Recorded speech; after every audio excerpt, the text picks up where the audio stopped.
എങ്ങനെയുണ്ട് ശരിക്കും കഴുത്തിന്റെ വേദനയും കാര്യങ്ങളൊക്കെ? അത്ര നല്ല അനുഭവമല്ല. ശരിക്കും എന്താ സംഭവിച്ചേ? വേറെ അസക്തി പറഞ്ഞിട്ട് എന്ന് പറഞ്ഞാൽ മുഖ്യമന്ത്രി രാജിവെക്കണം എന്ന് പറയുന്ന പോലെ എല്ലാത്തിനും മന്ത്രി ഉത്തരം പറയാൻ പറ്റുമോ? You don't have to worry because your responsibility is to make policies. താങ്കൾക്ക് കീഴിലുള്ള ഡിപ്പാർട്ട്മെന്റ് അത്രയ്ക്ക് പ്രശ്നത്തിലായിരുന്നോ? തീർച്ചയായിട്ടും ആരോഗ്യ വകുപ്പ് ടാർഗറ്റ്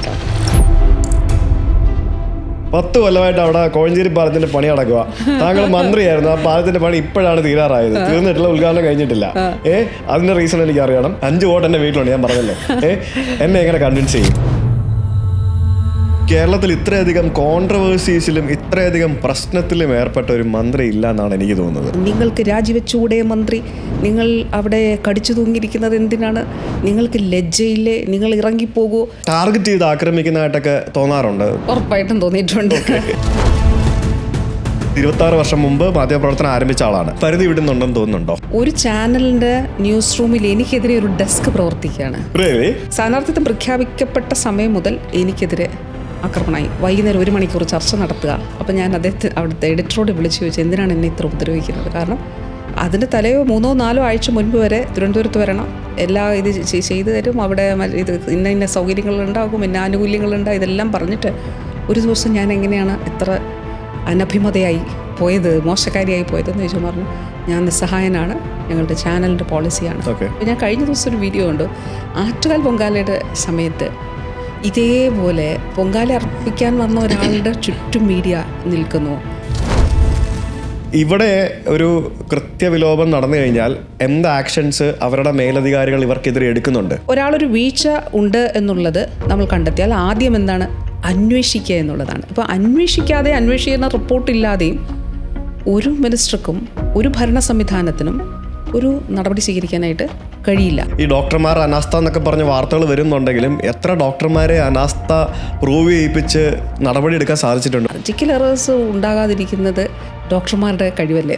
അതായത് സർജിക്കൽ എറേഴ്സ് ഉണ്ടാകുന്നില്ല 0.02% ഉള്ളെങ്കിൽ അത് ആരോഗ്യ പ്രവർത്തകരുടെ മികവാണെങ്കിൽ ആ 0.02% എറർ മന്ത്രിയുടെ പ്രശ്നമാവും. കയ്യിൽ പൈസ ഉള്ള ആൾക്കാർ always prefer the private hospital. Why? ഈ വലിയ നമ്മൾ കേൾക്കുന്ന പല സ്വകാര്യ ഹോസ്പിറ്റൽസും ഗ്ലോബൽ ഇൻവെസ്റ്റേഴ്സ്, ആഗോള കുത്തകകൾ വന്ന് അവിടുത്തെ 80% 90% ഷെയർ എടുത്തിരിക്കുകയാണ്. ഇത്തരത്തിലുള്ള സ്വകാര്യ കുത്തകൾ ഇൻവെസ്റ്റ്മെൻറ്റ് ഇന്ത്യയിൽ മുഴുവൻ സംഭവിക്കുന്നുണ്ട്. പക്ഷേ കേരളത്തിന് പുറത്ത് ഇൻവെസ്റ്റ്മെൻറ്റ് 1.45 crore ആണെങ്കിൽ കേരളത്തിൽ ഒരു ബെഡിൻ്റെ ഇൻവെസ്റ്റ്മെൻറ്റ് ഇസ് 2.5 crore, 2.5 കോടി. നമസ്കാരം, ചാറ്റ് വിത്ത് ഭക്തൻ്റെ പുതിയൊരു വീഡിയോയിലേക്ക് സ്വാഗതം. ഇന്ന് എൻ്റെ അതിഥിയായി എത്തിയിരിക്കുന്നത് എൻ്റെ സ്വന്തം മണ്ഡലത്തിലെ ഇനി വരാൻ പോകുന്ന ഭാവി സ്ഥാനാർത്ഥിയും എക്സിസ്റ്റിംഗ് ഞങ്ങളുടെ MLA യും ഇപ്പോഴത്തെ നമ്മുടെ കേരളത്തിൻ്റെ ആരോഗ്യമന്ത്രിയുമായ ശ്രീമതി വീണ ജോർജ്. വെൽക്കം. Thank you. സ്വാഗതം. അപ്പോൾ ആദ്യമായിട്ടായിരിക്കും ഒരാൾ പോഡ്കാസ്റ്റിന് ഇങ്ങനെ കഴുത്തിനിങ്ങനെ ഈ ഒരു ഇതുപോലത്തെ ഇതൊക്കെ ഇട്ടിട്ടിരിക്കുന്നത് അല്ലേ? അതാണോ? അല്ലേ? എങ്ങനെയുണ്ട് ശരിക്കും കഴുത്തിന്റെ വേദനയും കാര്യങ്ങളൊക്കെ? അത്ര നല്ല അനുഭവമല്ല. അല്ല, നമുക്ക് അതിൽ നിന്ന് തന്നെ തുടങ്ങാം. കാരണം ഇതിൽ നിന്ന് തുടങ്ങണമെന്ന് വിചാരിച്ചല്ല, പക്ഷെ ഇപ്പം ഇങ്ങനെ ഇരിക്കുമ്പോൾ ഈ ഒരു അപ്പിയറൻസിൽ അത് തന്നെ ചോദിക്കണമല്ലോ. ശരിക്കും എന്താ സംഭവിച്ചേ? ഞാൻ അന്ന് കണ്ണൂരിലെ രാജ്യാന്തര ആയുർവേദ ഗവേഷണ കേന്ദ്രത്തിൻ്റെ ഉദ്ഘാടനമായിരുന്നു. അപ്പോൾ അതൊരു നമ്മുടെ ഒരു ഫ്ലാഗ്ഷിപ്പ് പ്രോജക്റ്റാണ്. കാരണം നമ്മൾ ഈ ആയുർവേദത്തിൽ വലിയ ഇതായിട്ട് നമുക്ക് നല്ല പാരമ്പര്യമുണ്ട്. പിന്നെ കേരളത്തിൻ്റെ ആയുർവേദം ലോക പ്രശസ്തമാണ്. പക്ഷേ നമ്മൾ ഈ ആയുർവേദത്തെ തലമുറകൾക്ക് സംരക്ഷിക്കുന്നതിനും ഇതൊരു ഏൻഷ്യൻ വിസ്ഡമാണല്ലോ. ഒരു ഏൻഷ്യൻ വിസ്ഡവും പുതിയ ശാസ്ത്രവും തമ്മിലുള്ളൊരു ഒരു ഗ്യാപ്പുണ്ട്. ഇത് നമ്മൾ ബ്രിഡ്ജ് ചെയ്യണമെങ്കിൽ നല്ല ഗവേഷണം ഉണ്ടാകണം. അതോടൊപ്പം ഇനിയുള്ള ജനറേഷൻസിന് നമ്മളിത് കൈമാറണം, ലോകത്തിന് കൈമാറണം. അപ്പോൾ എങ്ങനെയാണ് കൈമാറുക പറ്റുക? ഒന്ന് നിശ്ചയമായിട്ടും നമ്മുടെ വളരെ അമൂല്യങ്ങളായിട്ടുള്ള താളിയോല ഗ്രന്ഥങ്ങൾ. പക്ഷെ ഒരു ഭരണ സംവിധാനം എന്നുള്ള നിലയിൽ, ഒരു വകുപ്പ് എന്നുള്ള നിലയിൽ നമ്മൾ ചെയ്യേണ്ട ഏറ്റവും ഒരു കാര്യം, നമ്മൾ ഇതിനു വേണ്ടിയിട്ടൊരു റിസർച്ച് സെൻറ്റർ, വിഷയാധിഷ്ഠിത ചികിത്സ എന്നുള്ളത് ഒരു എവിഡൻസ് ബേസ്ഡ് ആയിട്ടുള്ളൊരു കാര്യം. കാരണം അതാണ് എപ്പോഴും ആയുർവേദവുമായിട്ട് ബന്ധപ്പെട്ടിട്ട് ഉള്ള ഒരു കാര്യം പറയുന്നത്. അപ്പോൾ അതിൽ നമ്മളൊരു രാജ്യാന്തര ആയുർവേദ ഗവേഷണ കേന്ദ്രം നിർമ്മിച്ചു. ഫസ്റ്റ് ഫേസ് പൂർത്തിയാക്കി. 100 ബെഡുള്ള ആശുപത്രി താളിയോല കണ്ണൂരാണ്. അതിമനോഹരമായിട്ടുള്ള ഒരു സ്ഥാപനം. അപ്പോൾ അത് ബഹുമാനപ്പെട്ട CM അതിൻ്റെ ഉദ്ഘാടനമായിരുന്നു രാവിലെ. അതിനും പിന്നെ പെരിങ്ങോം എന്ന മലയോര മേഖല, കണ്ണൂരിൻ്റെ മലയോര മേഖലയിൽ ഒരു താലൂക്ക് ആശുപത്രി നേരത്തെ ഉണ്ടായിരുന്നു, ഓഡിറ്റൊരു ആശുപത്രിയായിരുന്നു. അപ്പോൾ അവിടെ നമ്മൾ സ്പെഷ്യാലിറ്റി സർവീസസ് തുടങ്ങുന്നു, പുതിയ കെട്ടിടം നിർമ്മിച്ചു, അതിൻ്റെ ഉദ്ഘാടനം, അതോടൊപ്പം പുഴാതിയിൽ ഒരു ആരോഗ്യ കേന്ദ്രം. ഈ 3 കാര്യങ്ങൾ മാത്രമാണ് അന്ന് ചെയ്തിരുന്നത്. അതിനുശേഷം രാവിലെ മുതൽ കരിങ്കൊടി പ്രയോഗങ്ങളുണ്ട്. അത് മറ്റേ കത്രിക വിഷയത്തിൽ അല്ലേ? അതെ. അപ്പോൾ രാവിലെ മുതൽ കരിങ്കൊടി പ്രയോഗങ്ങളുണ്ട്. റോഡ് സൈഡിലുണ്ട്, ക്ലാസ്സിൽ വന്ന് അടിച്ചു. പിന്നെ ഫ്ലാഗ് പോസ്റ്റ് വളയ്ക്കാൻ ശ്രമിച്ചു. അത് വളരെ ഗുരുതരമായിട്ടുള്ള ഒരു വിഷയമാണല്ലോ. അപ്പോൾ അങ്ങനെയൊക്കെ ഉണ്ട്. അത് കഴിഞ്ഞിട്ട് നമ്മൾ ഈ പറഞ്ഞതുപോലെ ഒരു 2-3 മിനിറ്റ്സ് ഗസ്റ്റ് ഹൗസിൽ കയറി നേരെ വന്ദേ ഭാരതിൽ വരാൻ വേണ്ടിയിട്ട് റെയിൽവേ സ്റ്റേഷനിലേക്ക് ചെല്ലുമ്പോഴാണ് ഈ ഒരു സംഭവം ഉണ്ടാകുന്നത്. അപ്പോൾ അവിടെ ക്യാമറ, ഒരു ലോക്കൽ ചാനലാണെന്ന് തോന്നുന്നു, ഒരു ചാനലും 3-4 ഫോണുകൾ ഞാനിങ്ങനെ കണ്ടു റെക്കോർഡ് ചെയ്യുന്നത്. അപ്പോൾ ഞാൻ പറഞ്ഞു പോലീസിനോട് ഇവിടെ ആരോ ഉണ്ടല്ലോ എന്നുള്ളത് പറഞ്ഞു. അപ്പോൾ നമ്മൾ ആ റെയിൽവേ സ്റ്റേഷനിലേക്ക് കടന്ന് ആദ്യത്തെ റൂം കഴിഞ്ഞ് പ്ലാറ്റ്ഫോമിലേക്ക് എൻ്റർ ചെയ്യുന്ന സമയത്താണ് ഇങ്ങനെ ഒളിച്ചിരുന്നിട്ട് മുന്നിലേക്ക് കടന്നു വരുന്നത്. അവിടെ പിന്നീടുള്ള പല സംഭവങ്ങളും നമ്മൾ ടി വിയിൽ കണ്ടതാണ്. പലരും പലത് പറയുന്നുണ്ട്. ആദ്യം മന്ത്രിക്ക് കുഴപ്പമൊന്നുമില്ലായിരുന്നു, പിന്നെ ഫോണിൽ വിളിച്ചപ്പോൾ ആരൊക്കെയോ എന്തൊക്കെയോ പറഞ്ഞു, പിന്നീട് പ്രശ്നങ്ങളായി എന്നൊക്കെ പറയുന്നുണ്ടായിരുന്നു. ശരിക്കും അങ്ങനെയാണോ? ഇതിലേക്ക് നമുക്ക് ഒരു എന്താ പറയുക, ഒരു വേദന ഉണ്ടാവണമെങ്കിൽ ഓൺ ദ സ്പോട്ട് ഉണ്ടാവണം എന്നുണ്ടോ? എന്താണ് ബേസിക്കലി സംഭവിച്ചത്? എൻ്റെ സ്വന്തം അനുഭവം, എനിക്ക് ഇങ്ങനൊരു അനുഭവം നമുക്ക് മുൻപ് ഉണ്ടായിട്ടില്ലല്ലോ. അപ്പോൾ ഒരാൾ കൂടെ ഒരു വനിതാ പോലീസ് ഓഫീസർ ഉണ്ടായിരുന്നു. അപ്പോൾ അടുത്തേക്ക് എൻ്റെയും ആ വനിതാ പോലീസ് ഓഫീസറുടെ അടുത്തേക്ക് ഒരാൾ അകത്തേക്ക് കടന്നു വന്നിട്ടുണ്ട്. പോലീസ് വലയം ഉണ്ടായിരുന്നു അതിനുള്ളിലേക്ക്. അപ്പോൾ ആദ്യം ഒരാളാണ് കരിങ്കൊടിയുമായിട്ട് വന്നത്. ആളെ പോലീസ് പിടിക്കാൻ ശ്രമിച്ചപ്പോൾ മറ്റൊരാൾ അകത്തേക്ക് വരുന്നുണ്ടായിരുന്നു. അപ്പോൾ അവിടെ പിടിവലിയും ഊന്തും ഒക്കെ ഉണ്ടായിട്ടുണ്ട്. അപ്പോൾ അതിൻ്റെ ശേഷം അടുത്തൊരു ഗ്രൂപ്പ് വന്നു. അപ്പോൾ ഇത് രണ്ടും കഴിഞ്ഞ് മുന്നോട്ട്, അപ്പോൾ ഞാൻ ഒന്നാമത് ആദ്യമായിട്ടാണ് നമ്മൾ ഒരു ഫിസിക്കലായിട്ടുള്ളൊരു ഈ നിലയിൽ അറ്റാക്ക് എന്ന് വെച്ചാൽ നമ്മൾ ഈ കരിങ്കൊടി ഞാൻ അന്നും പ്രസംഗിച്ചു. അതായത് കരിങ്കൊടി ഞാൻ പൂമാലയായി കാണുന്നു എന്നൊക്കെ പ്രസംഗിച്ചിട്ടാണ് ഞാൻ ചെല്ലുന്നത്. അതും കണ്ടാണ് നമ്മൾ. യെസ്. അപ്പോൾ അതിനു മുമ്പ് എൻ്റെ വീട്ടിൽ കൊണ്ട് റീത്ത് വെച്ചു. അപ്പോൾ ഇതൊക്കെ ഒരു ജനാധിപത്യപരമായിട്ട് പ്രൊട്ടസ്റ്റ് ചെയ്യാൻ അവർക്ക് അവകാശമുണ്ട്. കരിങ്കൊടി ആണെങ്കിൽ പ്രതിഷേധം ഇതൊക്കെ ഏതോ കാലത്ത് നടന്നാണ് എന്നൊക്കെ ആണെങ്കിൽ തന്നെയും അവർക്ക് അതിൻ്റെ അവകാശമുണ്ട്, റൈറ്റ് ഉണ്ട് പ്രൊട്ടസ്റ്റ് ചെയ്യാനുള്ള. പക്ഷേ ഇങ്ങനൊരു ഫിസിക്കലായിട്ടുള്ളൂ നേരിട്ട് വരുന്നത് ആദ്യമായിട്ടാണല്ലോ. അപ്പോൾ സ്വാഭാവികമായിട്ടും അത് മാത്രമല്ല അന്നത്തെ ദിവസം മുഴുവൻ ഇതുണ്ടായിരുന്നു, ക്ലാസ്സിൽ വന്നടിക്കുകയും ഇങ്ങനെയൊക്കെ. അപ്പോൾ ഞാൻ പോലീസിനോട് എനിക്ക് ജീവിക്കണ്ടേ, ഞാൻ എന്താണ് ചെയ്യേണ്ടത്, എത്ര നാൾ തടയാനായിട്ട് പറ്റും, എന്താണെന്ന് വെച്ചാൽ ചെയ്യട്ടെ, എനിക്ക് നടക്കണ്ടേ. ഇതൊരു റെയിൽവേ സ്റ്റേഷനാണ്, എൻ്റെ ട്രെയിൻ 2-3 മിനിറ്റിനുള്ളിൽ അപ്പുറത്ത് വരും. അപ്പോൾ ഇതിന് ശേഷം ഞാൻ പോലീസിനോട് ഇത് ചോദിക്കുന്നുണ്ട്, എനിക്ക് നടക്കണ്ടേ, ഇതെന്താണ് സംഭവിക്കുന്നത് എന്ന് പറഞ്ഞിട്ട് ഞാൻ മുന്നോട്ട് നടക്കുമ്പോഴാണ്, ഞാൻ സാധാരണ വളരെ ഫാസ്റ്റായിട്ട് നടക്കുന്ന ഒരാളാണ്. അപ്പോൾ എനിക്ക് അതുപോലെ എൻ്റെ ബാഗൊന്നും ഞാൻ തന്നെയാണ് എടുക്കുന്നത്. ഞാനൊരാളെ അങ്ങനെ എൻ്റെ ബാഗ് മറ്റൊരാൾ എടുക്കാറില്ല, ഞാൻ തന്നെ എടുക്കും. പക്ഷെ അപ്പോൾ എനിക്ക് ബാഗ് എടുക്കാനായിട്ട് ഞാൻ മൂവ് ചെയ്ത് നടന്നപ്പോൾ എനിക്ക് ബാഗും ഒരു കയ്യിൽ ഡയറിയും ഉണ്ടായിരുന്നു. ഇത്രയും മണിക്കൂർ ട്രെയിനിലുള്ളതുകൊണ്ട് കുറച്ച് കാര്യങ്ങൾ എഴുതാനും പ്ലാൻ ചെയ്യാനൊക്കെ ഉള്ളതുകൊണ്ട്. അപ്പം ഞാനിതെൻ്റെ പേഴ്സണൽ സെക്യൂരിറ്റി ഓഫീസർ അഭിലാഷിനോട് പറഞ്ഞു, അഭിലാഷ് ഒന്ന് പിടിക്കുമോ, എനിക്ക് ബുദ്ധിമുട്ടുണ്ട് എന്ന് പറഞ്ഞു. അതിനുശേഷം എനിക്ക് ആദ്യം ചെവിയിലാണ് വേദന വന്നു തുടങ്ങുന്നത്. അപ്പോൾ ഞാൻ മുന്നോട്ട് നീങ്ങുമ്പോൾ ഞാൻ അഭിലാഷിനോടും പോലീസിനോടും ഞാൻ പറഞ്ഞു, എനിക്ക് നടക്കാൻ പ്രയാസമുണ്ട്. എസ്കലേറ്ററിൽ കയറുമ്പോൾ ഞാൻ ഇവരോട് പറഞ്ഞു, എനിക്ക് പോകാൻ പറ്റും തോന്നുന്നില്ല, എനിക്ക് നല്ല വേദനയുണ്ട്. കാരണം ഈ പെയിൻ ഇങ്ങനെ റേഡിയേറ്റ് ചെയ്യുന്നുണ്ട്. അപ്പോൾ കഴുത്തിലേക്ക് വേദന. അപ്പോഴാണ് നമ്മൾ ഈ നടന്നു തുടങ്ങുമ്പോഴാണല്ലോ ഫീൽ ചെയ്തത്. മനസ്സിലായി. പിന്നെ പുറത്തേക്കും വേദനയുണ്ട്. അപ്പോൾ അപ്പോഴത്തേക്കും നമ്മൾ എസ്കലേറ്റർ മുകളിൽ ചെന്നു, ബ്രിഡ്ജാണല്ലോ പിന്നെ. അപ്പോൾ അഭിലാഷ് പറഞ്ഞു, നമുക്ക് എന്തായാലും ഇറങ്ങിയേ പറ്റുള്ളൂ. അപ്പോഴും എനിക്ക് പോകണം, കാരണം പിറ്റേ ദിവസം പത്തനംതിട്ട പരിപാടിയാണ്, 4 ദിവസത്തെ പ്രോഗ്രാം നമ്മൾ ഫിക്സ് ചെയ്തിട്ടുണ്ട്. അങ്ങനെയാണ്. അപ്പം ആ വീഡിയോസൊക്കെ വന്നിട്ടുണ്ടോ എന്ന് എനിക്ക് അറിഞ്ഞുകൂടാ. അതൊക്കെ പോട്ടെ, അതൊക്കെ ക്ലോസ് ചാപ്റ്റർ ആണ്.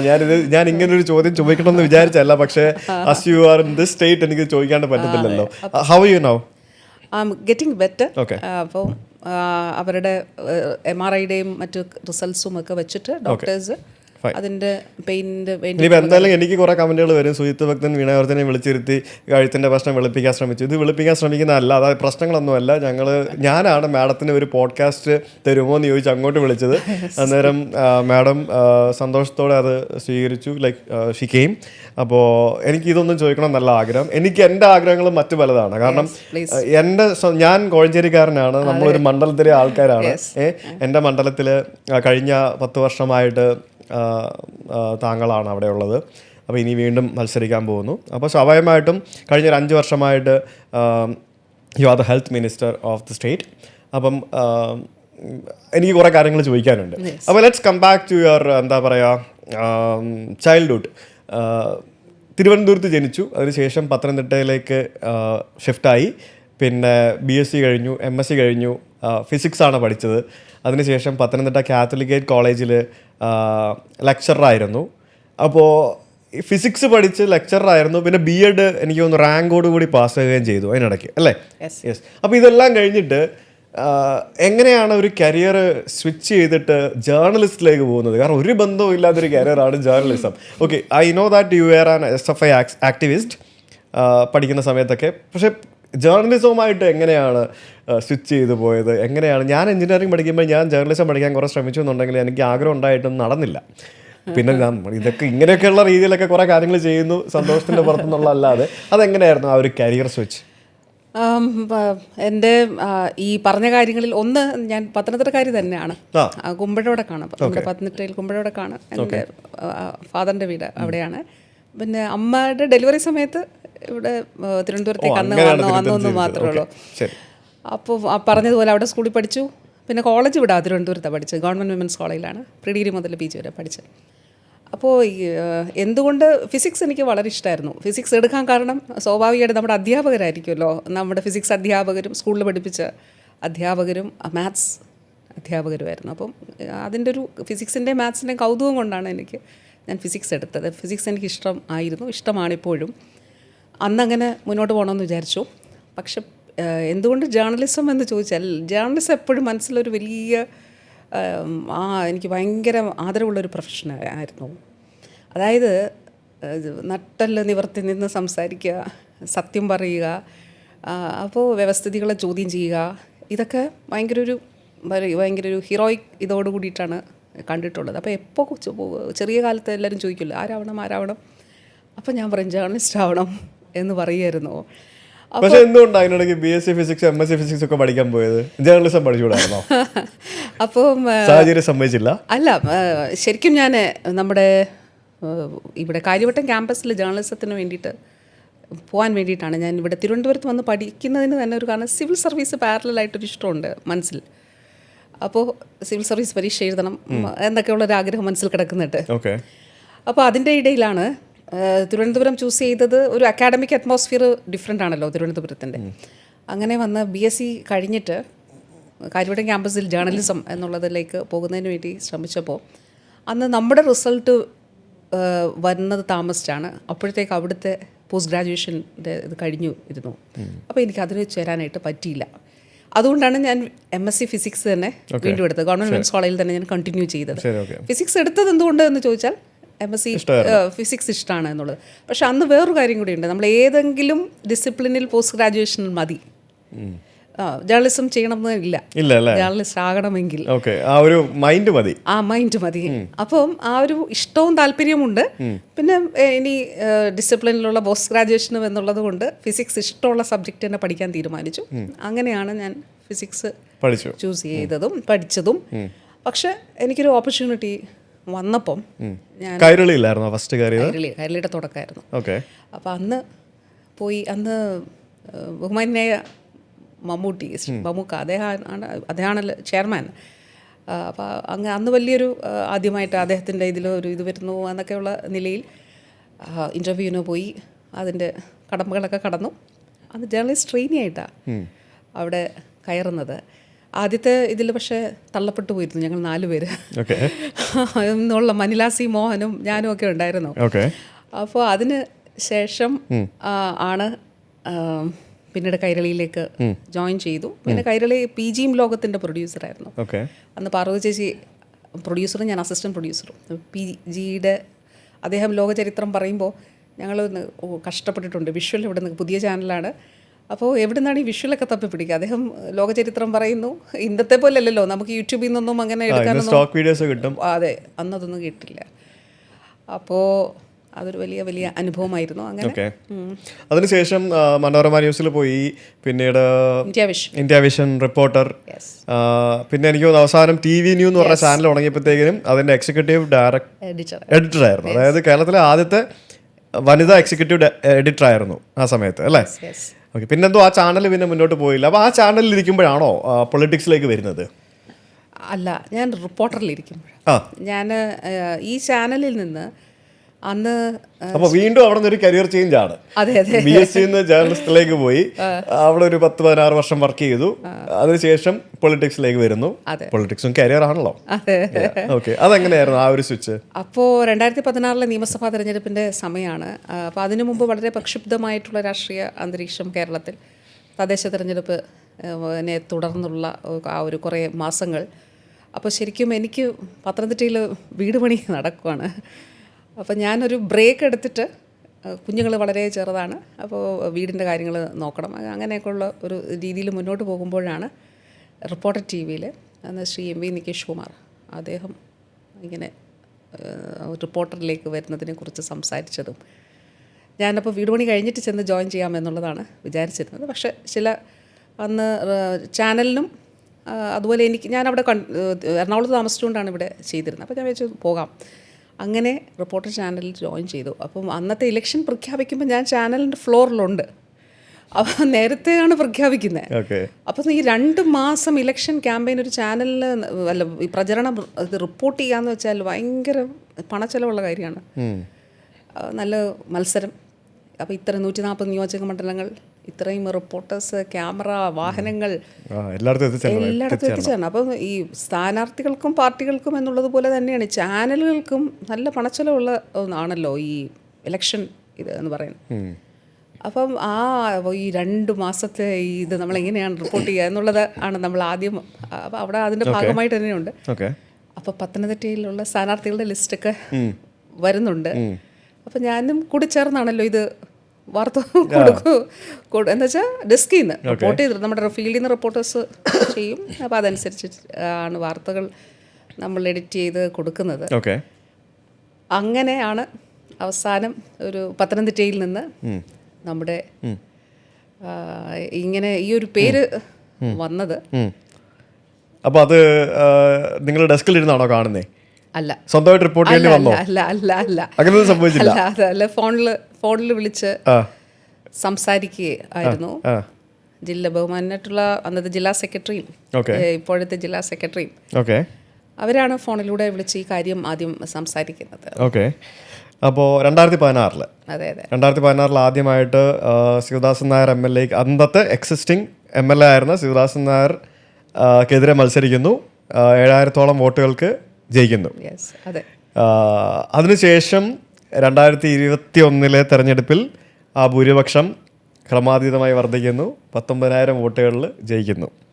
അന്നേരം മന്ത്രിയാവുന്ന ദിവസം മുതൽ ഇതുവരെ എനിക്ക് തോന്നുന്നു കേരളത്തിൽ ഇത്രയധികം കോൺട്രവേഴ്സീസിലും ഇത്രയധികം പ്രശ്നത്തിലും ഏർപ്പെട്ട ഒരു മന്ത്രി ഇല്ല എന്നാണ് എനിക്ക് തോന്നുന്നത്.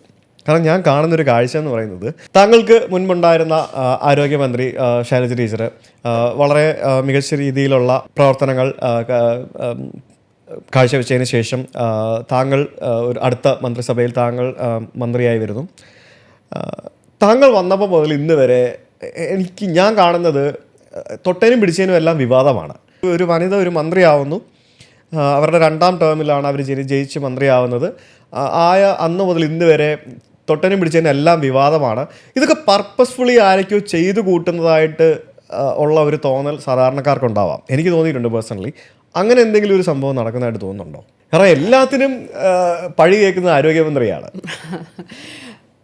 അതോ ആരോഗ്യം എന്താ താങ്കൾക്ക് കീഴിലുള്ള ഡിപ്പാർട്ട്മെന്റ് അത്രയ്ക്ക് പ്രശ്നത്തിലായിരുന്നോ? എന്താണ് ഇതിനകത്തെ യാഥാർത്ഥ്യം? സത്യസന്ധമായി അതിനോട് പ്രതികരിച്ചാൽ തീർച്ചയായിട്ടും ആരോഗ്യ വകുപ്പ് ടാർഗറ്റഡ് ആണ്. ഓക്കെ. അപ്പോൾ ഇപ്പോൾ നമ്മൾ ഈ ഒരു ഘട്ടത്തിലെ നമ്മുടെ ആരോഗ്യ മേഖലയുടെ പ്രവർത്തനങ്ങളിൽ വെച്ച് നമ്മളൊന്ന് പരിശോധിച്ച് നോക്കിയാൽ, അപ്പോൾ നമ്മൾ എവിടെ നിന്ന് തുടങ്ങി എവിടെ എത്തിച്ചേർന്നു എന്നുള്ളതാണല്ലോ അതിൽ പ്രധാനപ്പെട്ട കാര്യം. നമ്മുടെ എന്തൊക്കെ വിഷൻസാണ് നമ്മളുടെ ഉണ്ടായിരുന്നത്, നമ്മുടെ ഗോൾസ് എന്തൊക്കെ സെറ്റ് ചെയ്തു, അതിലെത്ര നമുക്ക് അച്ചീവ് ചെയ്യാനായിട്ട് കഴിഞ്ഞു എന്നുള്ളതാണല്ലോ ശരിക്കും പരിശോധിക്കപ്പെടേണ്ടത്. പക്ഷേ ഇവിടെ ഈ പറഞ്ഞതുപോലെ ഒട്ടേറെ അസത്യ പ്രചരണങ്ങൾ, അതാണ് ഏറ്റവും പ്രധാനപ്പെട്ട കാര്യം. അതായത് കള്ളം മാത്രം പ്രചരിപ്പിക്കുന്ന നില ഉണ്ടായിട്ടുണ്ട്. അപ്പോൾ ആരോഗ്യവകുപ്പ് വളരെ ടാർഗറ്റഡായിട്ട് അറ്റാക്ക് ചെയ്യപ്പെടുന്നുണ്ട് കേരളത്തിൽ, അതിൽ യാതൊരു സംശയവുമില്ല. അപ്പോൾ സ്വാഭാവികമായിട്ടും ഒരു വകുപ്പ് ടാർഗറ്റ് ചെയ്യുക എന്ന് പറയുമ്പോൾ അതിന് ചുമതല വഹിക്കുന്ന വ്യക്തി എന്നുള്ള നിലയിൽ ഞാൻ കൂടി അല്ലെങ്കിൽ ഞാൻ ആക്രമിക്കപ്പെടുന്നുണ്ട് എന്നുള്ളത് യാഥാർത്ഥ്യമാണ്. ഓക്കെ, അത് ശരിക്കും ഭയങ്കര സ്ട്രേഞ്ച് ആണ്. കാരണം ഞാൻ എപ്പോഴും ശ്രദ്ധിക്കുന്നൊരു കാര്യമായിരുന്നു, തുടക്കം മുതലേ വിവാദങ്ങളിലാണ്. അങ്ങനെ ശരിക്കും ഇത്രയധികം വിവാദങ്ങളാകപ്പെട്ട വേറൊരു മന്ത്രി ഇല്ലയെന്ന് തന്നെ വേണേൽ പറയാം. ഒരു സ്ത്രീ എന്നുള്ള രീതിയിൽ how do you see the പൊളിറ്റിക്സിൽ പ്രത്യേകിച്ച് രാഷ്ട്രീയത്തിലൊരു ഉന്നത പദവിയിൽ ഇരിക്കുമ്പോഴത്തേക്കിനും ഒരു സ്ത്രീ എന്നുള്ള രീതിയിൽ ഉള്ള പരിമിതികൾ അല്ലെങ്കിൽ അങ്ങനെ എന്തെങ്കിലും ഒരു പരിമിതികൾ തോന്നിയിട്ടുണ്ടോ? അതോ ആരൊക്കെയോ എന്തെങ്കിലുമൊക്കെ പരിമിതികൾ വെക്കുന്നതായിട്ടൊക്കെ തോന്നിയിട്ടുണ്ടോ? നമ്മുടെ പ്രവർത്തനത്തെ സംബന്ധിച്ചിടത്തോളം നമുക്കൊരു നയമുണ്ട്. അതായത് ഇപ്പോൾ ഒരു പ്രകടന പത്രിക ഉണ്ടാവും. നമ്മളൊരു ഇലക്ഷനിലേക്ക് പോകുമ്പോൾ അടുത്ത 5 വർഷം നമ്മൾ എന്തൊക്കെ കാര്യങ്ങളാണ് ചെയ്യാൻ പോകുന്നത് ഓരോ വകുപ്പിനെയും സംബന്ധിച്ചിട്ടുള്ള ഒരു രേഖ നമുക്കുണ്ടാകും. ആ ഇതിൽ നിന്നുകൊണ്ട് ഒരു ഗവൺമെൻറ് ഫോം ചെയ്യുമ്പോൾ നമ്മൾ ഒരു 5 വർഷത്തെ പദ്ധതികൾ നമ്മൾ ആസൂത്രണം ചെയ്യും. അപ്പോൾ ആരോഗ്യവകുപ്പിനെ സംബന്ധിച്ചാണെങ്കിൽ നമുക്കൊരു പ്രത്യേക മിഷനുണ്ട്. 2016 ആർദ്രം എന്ന് പറഞ്ഞിട്ടുള്ള ഒരു ഡെഡിക്കേറ്റഡ് മിഷൻ നമ്മൾ ആരോഗ്യ മേഖലയിൽ തുടങ്ങിയത്. അപ്പോൾ ഈ ഒരു ഘട്ടം എത്തിയപ്പോൾ ഇത് ആർദ്രം 2.0 ആണ്. അപ്പോൾ ഇതിലേക്ക് എത്തപ്പെടുമ്പോൾ നമ്മൾ 10 ഗോൾസ് സെറ്റ് ചെയ്തു. ഈ 10 ഗോൾസിൽ നമുക്ക് ഇൻഫ്രാസ്ട്രക്ചർ ഡെവലപ്മെൻ്റ് ഉണ്ട്. അതായത് ആശുപത്രികളെയും ആരോഗ്യ കേന്ദ്രങ്ങളെയും ജനസൗഹൃദവും രോഗി സൗഹൃദവുമാക്കുക എന്നുള്ളതാണ്. ഇപ്പോൾ ഉദാഹരണം പറഞ്ഞാൽ കോഴഞ്ചേരി, നമ്മുടെ കോഴഞ്ചേരിയുടെ പഴയ ആശുപത്രിയുടെ ഓർമ്മയുണ്ടോ? ഉണ്ട്. അപ്പോൾ ഞാൻ ആക്ച്വലി പലതവണ കോഴഞ്ചേരി ജില്ലാ ആശുപത്രിയിൽ പോയിട്ടുണ്ട്. ചികിത്സക്കായിട്ട് തന്നെ ഞാൻ പലതവണ പോയിട്ടുണ്ട്. എനിക്കറിയാം നമ്മൾ കയറി ചെല്ലുമ്പോൾ ഇടതുവശത്താണ് കാഷ്വാലിറ്റി ഒരു ഓഡിറ്റ് ഒരു കെട്ടിടമായിരുന്നു. അപ്പോൾ അതൊക്കെ മാറിയപ്പോൾ അവിടെ നമ്മൾ 30 കോടിയുടെ ഞാൻ കുറച്ചാളായിക്കോട്ട് പോയിട്ട് അതുകൊണ്ടാട്ടോ ഇനി അടുത്ത വോട്ട് ചെയ്യാൻ കഴിഞ്ഞ തവണ പഞ്ചായത്ത് ഇലക്ഷൻ വോട്ട് ചെയ്യാൻ വേണ്ടി പോയത്. ഇനി അടുത്ത തവണ വോട്ട് ചെയ്യാൻ വേണ്ടി വരുന്നുണ്ട്. ഞങ്ങളുടെ വീട്ടിൽ 5 വോട്ടുണ്ട്.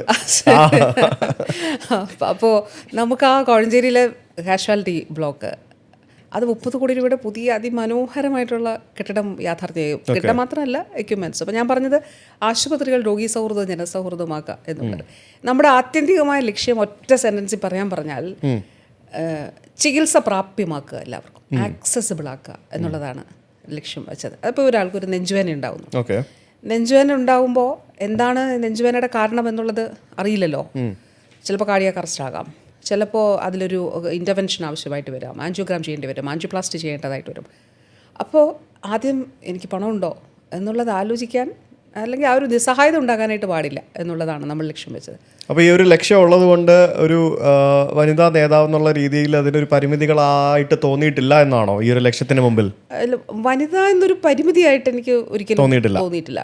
അതേസമയം വനിത എന്നുള്ളത് കൂടുതലായിട്ട് എന്നിലെ വ്യക്തിയെ കുറച്ചുകൂടി പ്രവർത്തിക്കുന്നതിന് സഹായകരമായിട്ടുണ്ടെന്നാണ് ഞാൻ വിശ്വസിക്കുന്നത്. എന്ന് വെച്ചാൽ അത് പുരുഷന്മാർക്കും അങ്ങനെയാണോ എന്നറിയില്ല. പക്ഷെ സ്ത്രീ എന്നുള്ള നിലയിൽ ഞാൻ ചിന്തിക്കുന്നത് ഞാൻ കൂടുതൽ സെൻസിറ്റീവാണ് സ്ത്രീകളുടെ പ്രശ്നങ്ങളോട്. പ്രത്യേകിച്ച് പറഞ്ഞാൽ പുരുഷന്മാരും അങ്ങനെ തന്നെയാണ്, വ്യക്തികളെ ആശ്രയിച്ചിരിക്കും അത്. എന്നാൽ ഞാൻ പറയുന്നത് തിരിച്ച് സ്ത്രീകളുടെ അടുത്തേക്ക് വരാൻ കുറച്ചുകൂടി സ്വാതന്ത്ര്യമുണ്ട്. സ്ത്രീകളെ സംബന്ധിച്ച് നോക്കുകയാണെങ്കിൽ കേരളത്തിൻ്റെ പൊളിറ്റിക്സ് എടുത്ത് നോക്കുകയാണെങ്കിൽ ഏത് പാർട്ടിയാണെന്നുണ്ടെങ്കിലും സ്ത്രീകൾക്ക് സ്ത്രീകൾ ഒരു പരിധിയിൽ കൂടുതൽ വളർന്നു വരുന്നതായിട്ട് കാണുന്നില്ല. ഇപ്പം നമുക്കൊരു വനിതാ മുഖ്യമന്ത്രി പോലും ഇത്ര നാളായിട്ടുണ്ടായിട്ടില്ല. ഏത് പാർട്ടിയിലെടുത്താലും സ്ത്രീകൾ ഒരു പരിധിവരെ ഉയർന്നു വന്നതിന് ശേഷം എവിടേക്കോ അടിച്ചമർത്തപ്പെട്ടു പോകുന്നതായിട്ടോ അല്ലെങ്കിൽ മാറ്റിയിരുത്തപ്പെട്ടു പോകുന്നതായിട്ടോ ഒക്കെ തോന്നാറുണ്ട്. അങ്ങനെ എന്തെങ്കിലും ഉണ്ടോ? What you think? വലിയ മാറ്റങ്ങൾ ഈ ഘട്ടത്തിൽ ഉണ്ടായിട്ടുണ്ട്. ഇപ്പം നമ്മുടെ തദ്ദേശ സ്ഥാപനങ്ങളിൽ തന്നെ ഇപ്പോൾ വനിതാ സംവരണം വന്നില്ലേ. ഓക്കെ. അപ്പോൾ നമ്മുടെ പ്രസിഡന്റുമാർ ഇത്ര 50% മാത്രമല്ല, അതിലും കൂടുതൽ വനിതകൾ കേരളത്തിൽ പ്രസിഡന്റുമാരായിട്ടും അധ്യക്ഷ സ്ഥാനങ്ങളിലുണ്ട്. മെമ്പർമാർ ജനറൽ സംവരണ വാർഡുകളിൽ മാത്രമല്ല, അല്ലാതെ വനിതകളിൽ നിന്ന് മത്സരിച്ച് ജയിക്കുന്നുണ്ട്. ഇപ്പോൾ ഈ മന്ത്രിസഭയിൽ തന്നെ 3 വനിതാ മന്ത്രിമാർ ഉണ്ട്. അപ്പം കൂടുതൽ വനിതകൾ രാഷ്ട്രീയ രംഗത്തേക്ക് വരുന്നുണ്ട്. കൂടുതൽ ആളുകൾ പൊതുപ്രവർത്തന രംഗത്തേക്ക് വരികയും ചെയ്യും. അപ്പോൾ കാലത്തിന് വലിയ മാറ്റങ്ങൾ ഉണ്ടാകുന്നുണ്ട് എന്നുള്ളത് യാഥാർത്ഥ്യമാണ്. അപ്പോൾ ആ മാറ്റങ്ങൾക്കനുസരിച്ച് കൂടുതലായിട്ട് സ്ത്രീകളും പെൺകുട്ടികളും എത്ര സ്മാർട്ടായിട്ടാണ് നമ്മുടെ പെൺകുട്ടികളും സ്ത്രീകളുമൊക്കെ അവരെ ഏൽപ്പിക്കുന്ന ഉത്തരവാദിത്വം പൊതുരംഗങ്ങളിൽ രാഷ്ട്രീയ രംഗങ്ങളിലൊക്കെ നിർവഹിക്കുന്നത്. അപ്പോൾ ഒരു മാറ്റം ഇറ്റ്സ് ഹാപ്പനിങ്. അത് വളരെ നല്ല നിലയിൽ തന്നെ സംഭവിക്കുന്നുണ്ട്. ഞാൻ കഴിഞ്ഞ ദിവസം ഫിജി എന്ന് പറഞ്ഞൊരു രാജ്യത്തായിരുന്നു. ഫിജി എന്ന് പറയുന്നത് ഓസ്ട്രേലിയക്കും ന്യൂസിലൻഡിനൊക്കെ മേളിലുള്ള ഒരു ദ്വീപ് രാഷ്ട്രമാണ്. ചെറിയ രാഷ്ട്രമാണ്. അവിടെ ഏകദേശം 40% വരുന്ന ആളുകൾ ഇന്ത്യൻ വംശജരായിട്ടുള്ള ആൾക്കാരാണ്. അവരുടെ 3ാം തലമുറ 4ാം തലമുറയൊക്കെയാണ് ഇപ്പോൾ അവിടെ ഉള്ളത്. അപ്പോൾ ഞാൻ അവിടെ ഒരു ടാക്സിയിൽ യാത്ര ചെയ്യുന്ന സമയത്ത് ഞാൻ അവിടുത്തെ ടാക്സി ഡ്രൈവറോട് എന്നോട് ചോദിച്ചു, നീ എവിടെ നിന്നാ? ഞാൻ പറഞ്ഞു, ഞാൻ ഇന്ത്യയിൽ നിന്നാണ്. ഇന്ത്യയിൽ എവിടെയാണ്? കേരളത്തിൽ നിന്ന്. കേരളമാണോ? അതിനോ ലൈക്ക് ഇവിടുന്ന് കുറേ ആൾക്കാർ അവിടേക്ക് ട്രീറ്റ്മെന്റിന് പോകാറുണ്ട്. എനിക്കങ്ങോട്ട് സന്തോഷമായില്ലേ അത് കേട്ടപ്പോൾ. ഞാൻ പറഞ്ഞു, കേരളത്തിൽ നിന്ന് ഇവിടെ നിന്ന് മാത്രമല്ല, അങ്ങ് ഗൾഫിൽ നിന്നും മാൽഡീവ്സിൽ നിന്നും അങ്ങനെ ഇഷ്ടംപോലെ രാജ്യത്തു നിന്ന് കേരളത്തിൽ നിന്ന് ട്രീറ്റ്മെന്റിൽ ആൾക്കാർ വരാറുണ്ട്. ഞങ്ങളുടെ നാട്ടിലെ ട്രീറ്റ്മെന്റ് അല്ലെങ്കിൽ ആരോഗ്യ മേഖല എന്ന് പറയുന്നത് അത്ര മികച്ചതാണ്. അത് ആ ആളുടെ സംസാരം ഞാൻ വെറുതെ തള്ളുന്നതല്ല, എൻ്റെ വീഡിയോയിലുണ്ട്, കണ്ടിട്ടുള്ളവർക്ക് അറിയാൻ പറ്റും. ഞാൻ തള്ളുന്നത് പക്ഷേ ഇറ്റ്സ് ട്രൂത്ത്. അപ്പോൾ നമ്മുടെ ആരോഗ്യ മേഖല എന്ന് പറയുന്നത് നമ്പർ 1 ആണ് എന്നുള്ളത് നമുക്ക് അംഗീകരിക്കാൻ വയ്യാന്നുണ്ടെങ്കിലും ലോകത്തിൽ പല രാജ്യങ്ങളിലും ഉള്ള ആൾക്കാർ അംഗീകരിച്ചിട്ടുള്ളതും എനിക്ക് പേഴ്സണലി ഞാൻ ഇന്ത്യ മൊത്തം 8 മാസത്തോളം യാത്ര ചെയ്തിട്ടുള്ളതിൽ എനിക്ക് 3-4 സംസ്ഥാനങ്ങളിൽ ആശുപത്രിയിൽ പോകേണ്ട അവസ്ഥ വന്നിട്ടുണ്ട്. ഞാൻ ഫാമിലിയായിട്ടാണ് പോയതൊക്കെ. ആ സമയത്തൊക്കെ എനിക്ക് മനസ്സിലായിട്ടുണ്ട് ഇവിടെ സ്വന്തം നാട് തന്നെയാണ് ഏറ്റവും നല്ലതെന്നുള്ളത്. ഞാൻ യൂറോപ്പിൽ യാത്ര ചെയ്യുന്ന സമയത്ത് എനിക്ക് നല്ല രീതിയിലുള്ളൊരു കഫക്കെട്ടുണ്ടായിട്ട് ആശുപത്രിയിൽ പോയിട്ട് അവർ ട്രീറ്റ് ചെയ്യാൻ പറ്റില്ല എന്ന് പറഞ്ഞു. കാരണം നീ ടൂറിസ്റ്റ് അല്ലേ, നമുക്കിവിടെ ഒരു ചെറിയ തുമ്മലാണെങ്കിൽ നമുക്ക് ആശുപത്രി പോയി മരുന്ന് തരുമല്ലോ. അവിടെ എന്ന് പറഞ്ഞാൽ അങ്ങനെയല്ല, വെറുതെ തരില്ല. അപ്പോൾ വെറുതെ മരുന്ന് തരില്ല എന്നല്ല, അവർ ചുമ്മാ ട്രീറ്റ് ചെയ്യില്ല, ഡോക്ടറെ കാണാൻ പോലും സമ്മതിക്കില്ല. നീ ഫാർമസിയിൽ നിന്ന് മരുന്ന് വാങ്ങിച്ച് കഴിച്ചു. എനിക്ക് കഫക്കെട്ട് കൂടി എനിക്ക് പനിയായിട്ട് 4 ദിവസമായിട്ട് ഞാൻ കിടന്നിട്ട് എനിക്കൊരു മാറ്റവും ഇല്ല. ഞാൻ എന്നിട്ട് ഫ്ലൈറ്റിൽ കയറി നാട്ടിൽ വന്നിട്ട് ഇവിടെ വന്ന് ആശുപത്രിയിൽ മരുന്നെടുത്ത് 3 ആഴ്ച റെസ്റ്റ് എടുത്തിട്ടാണ് തിരിച്ചു പോയത്. അപ്പോൾ നമുക്ക് എല്ലാവർക്കും അറിയാവുന്നൊരു കാര്യമാണ് കേരളത്തിലെ ആരോഗ്യ മേഖല എന്ന് പറയുന്നതും നമ്മുടെ ഡോക്ടർമാരും നമ്മുടെ നഴ്സുമാരും നമ്മുടെ ഹെൽത്ത് കെയർ വർക്കേഴ്സ് എല്ലാവരും ബെസ്റ്റ് ഇൻ ക്ലാസ് ആണ്. അപ്പോൾ ഇങ്ങനെയുള്ള ഈ ഒരു കേരളത്തിൻ്റെ ബിഗസ്റ്റ് അച്ചീവ്മെൻറ്റും അതേപോലെ തന്നെ ഇവിടുത്തെ ഏറ്റവും വലിയ വീക്ക്നെസ്സും എന്താണ്? ഹെൽത്ത് സെക്ടറിൽ കാരണം നമ്പർ 1 ആണെന്ന് പറയുന്നത് അത് തന്നെ വലിയൊരു അച്ചീവ്മെൻ്റ് ആണ്.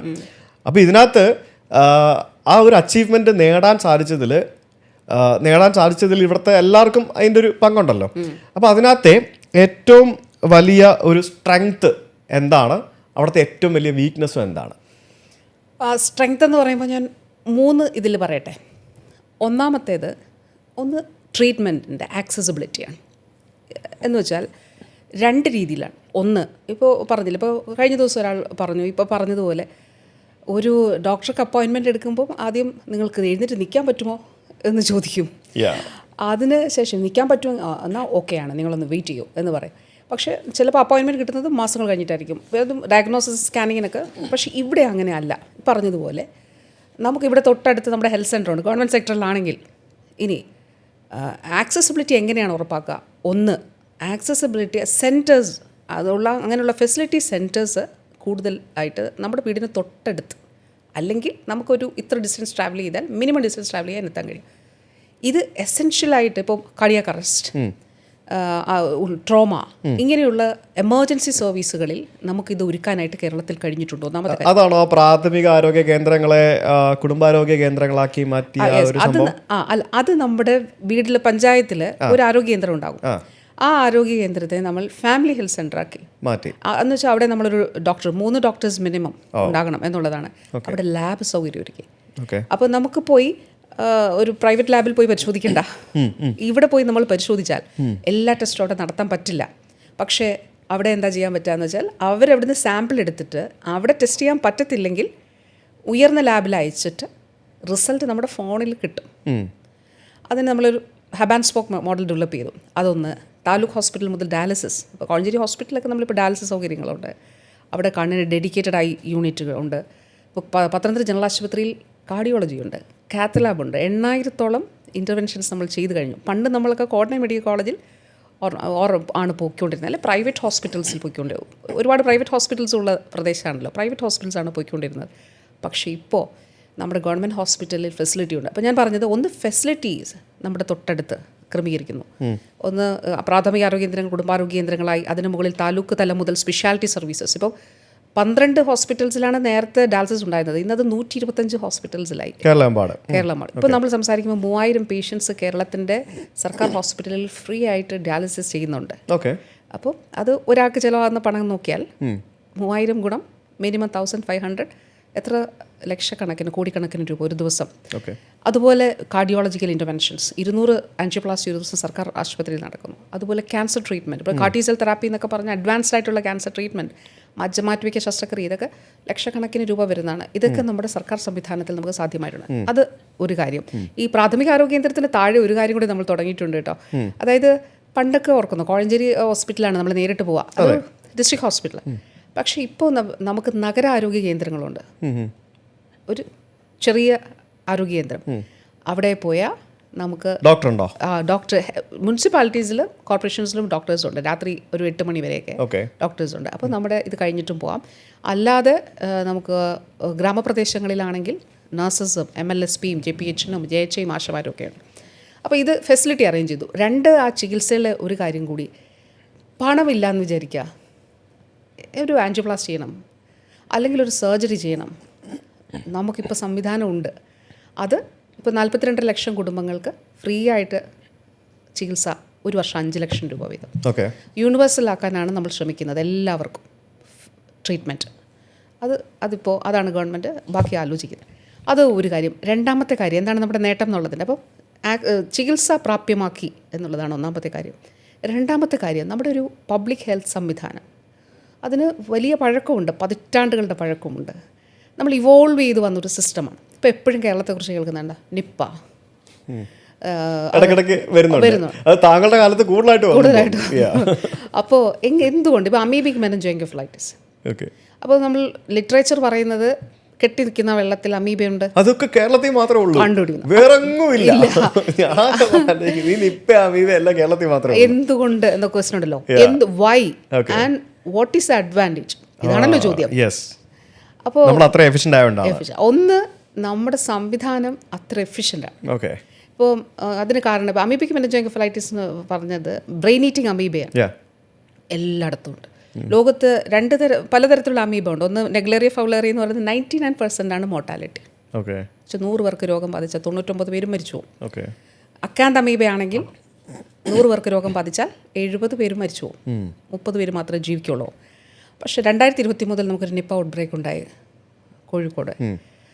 നിപ്പ ഔട്ട് ബ്രേക്കിൽ ലോകത്ത് മരണം 70% മുകളിലാണ്. പക്ഷേ 2023 നമുക്കത് 33% കുറയ്ക്കാൻ പറ്റും. എന്നുവെച്ചാൽ നമ്മൾ തന്നെ എന്നുവെച്ചാൽ അനുഭവത്തിലൂടെ ഡോക്ടേഴ്സ് വൈറൽ ഇതിനുള്ള മരുന്നുകൾ കൊടുക്കുന്നു, റെംഡെസിവിർ കൊടുക്കുന്നു, പ്രിവെൻറ്റീവായിട്ട് കൊടുക്കുന്നു.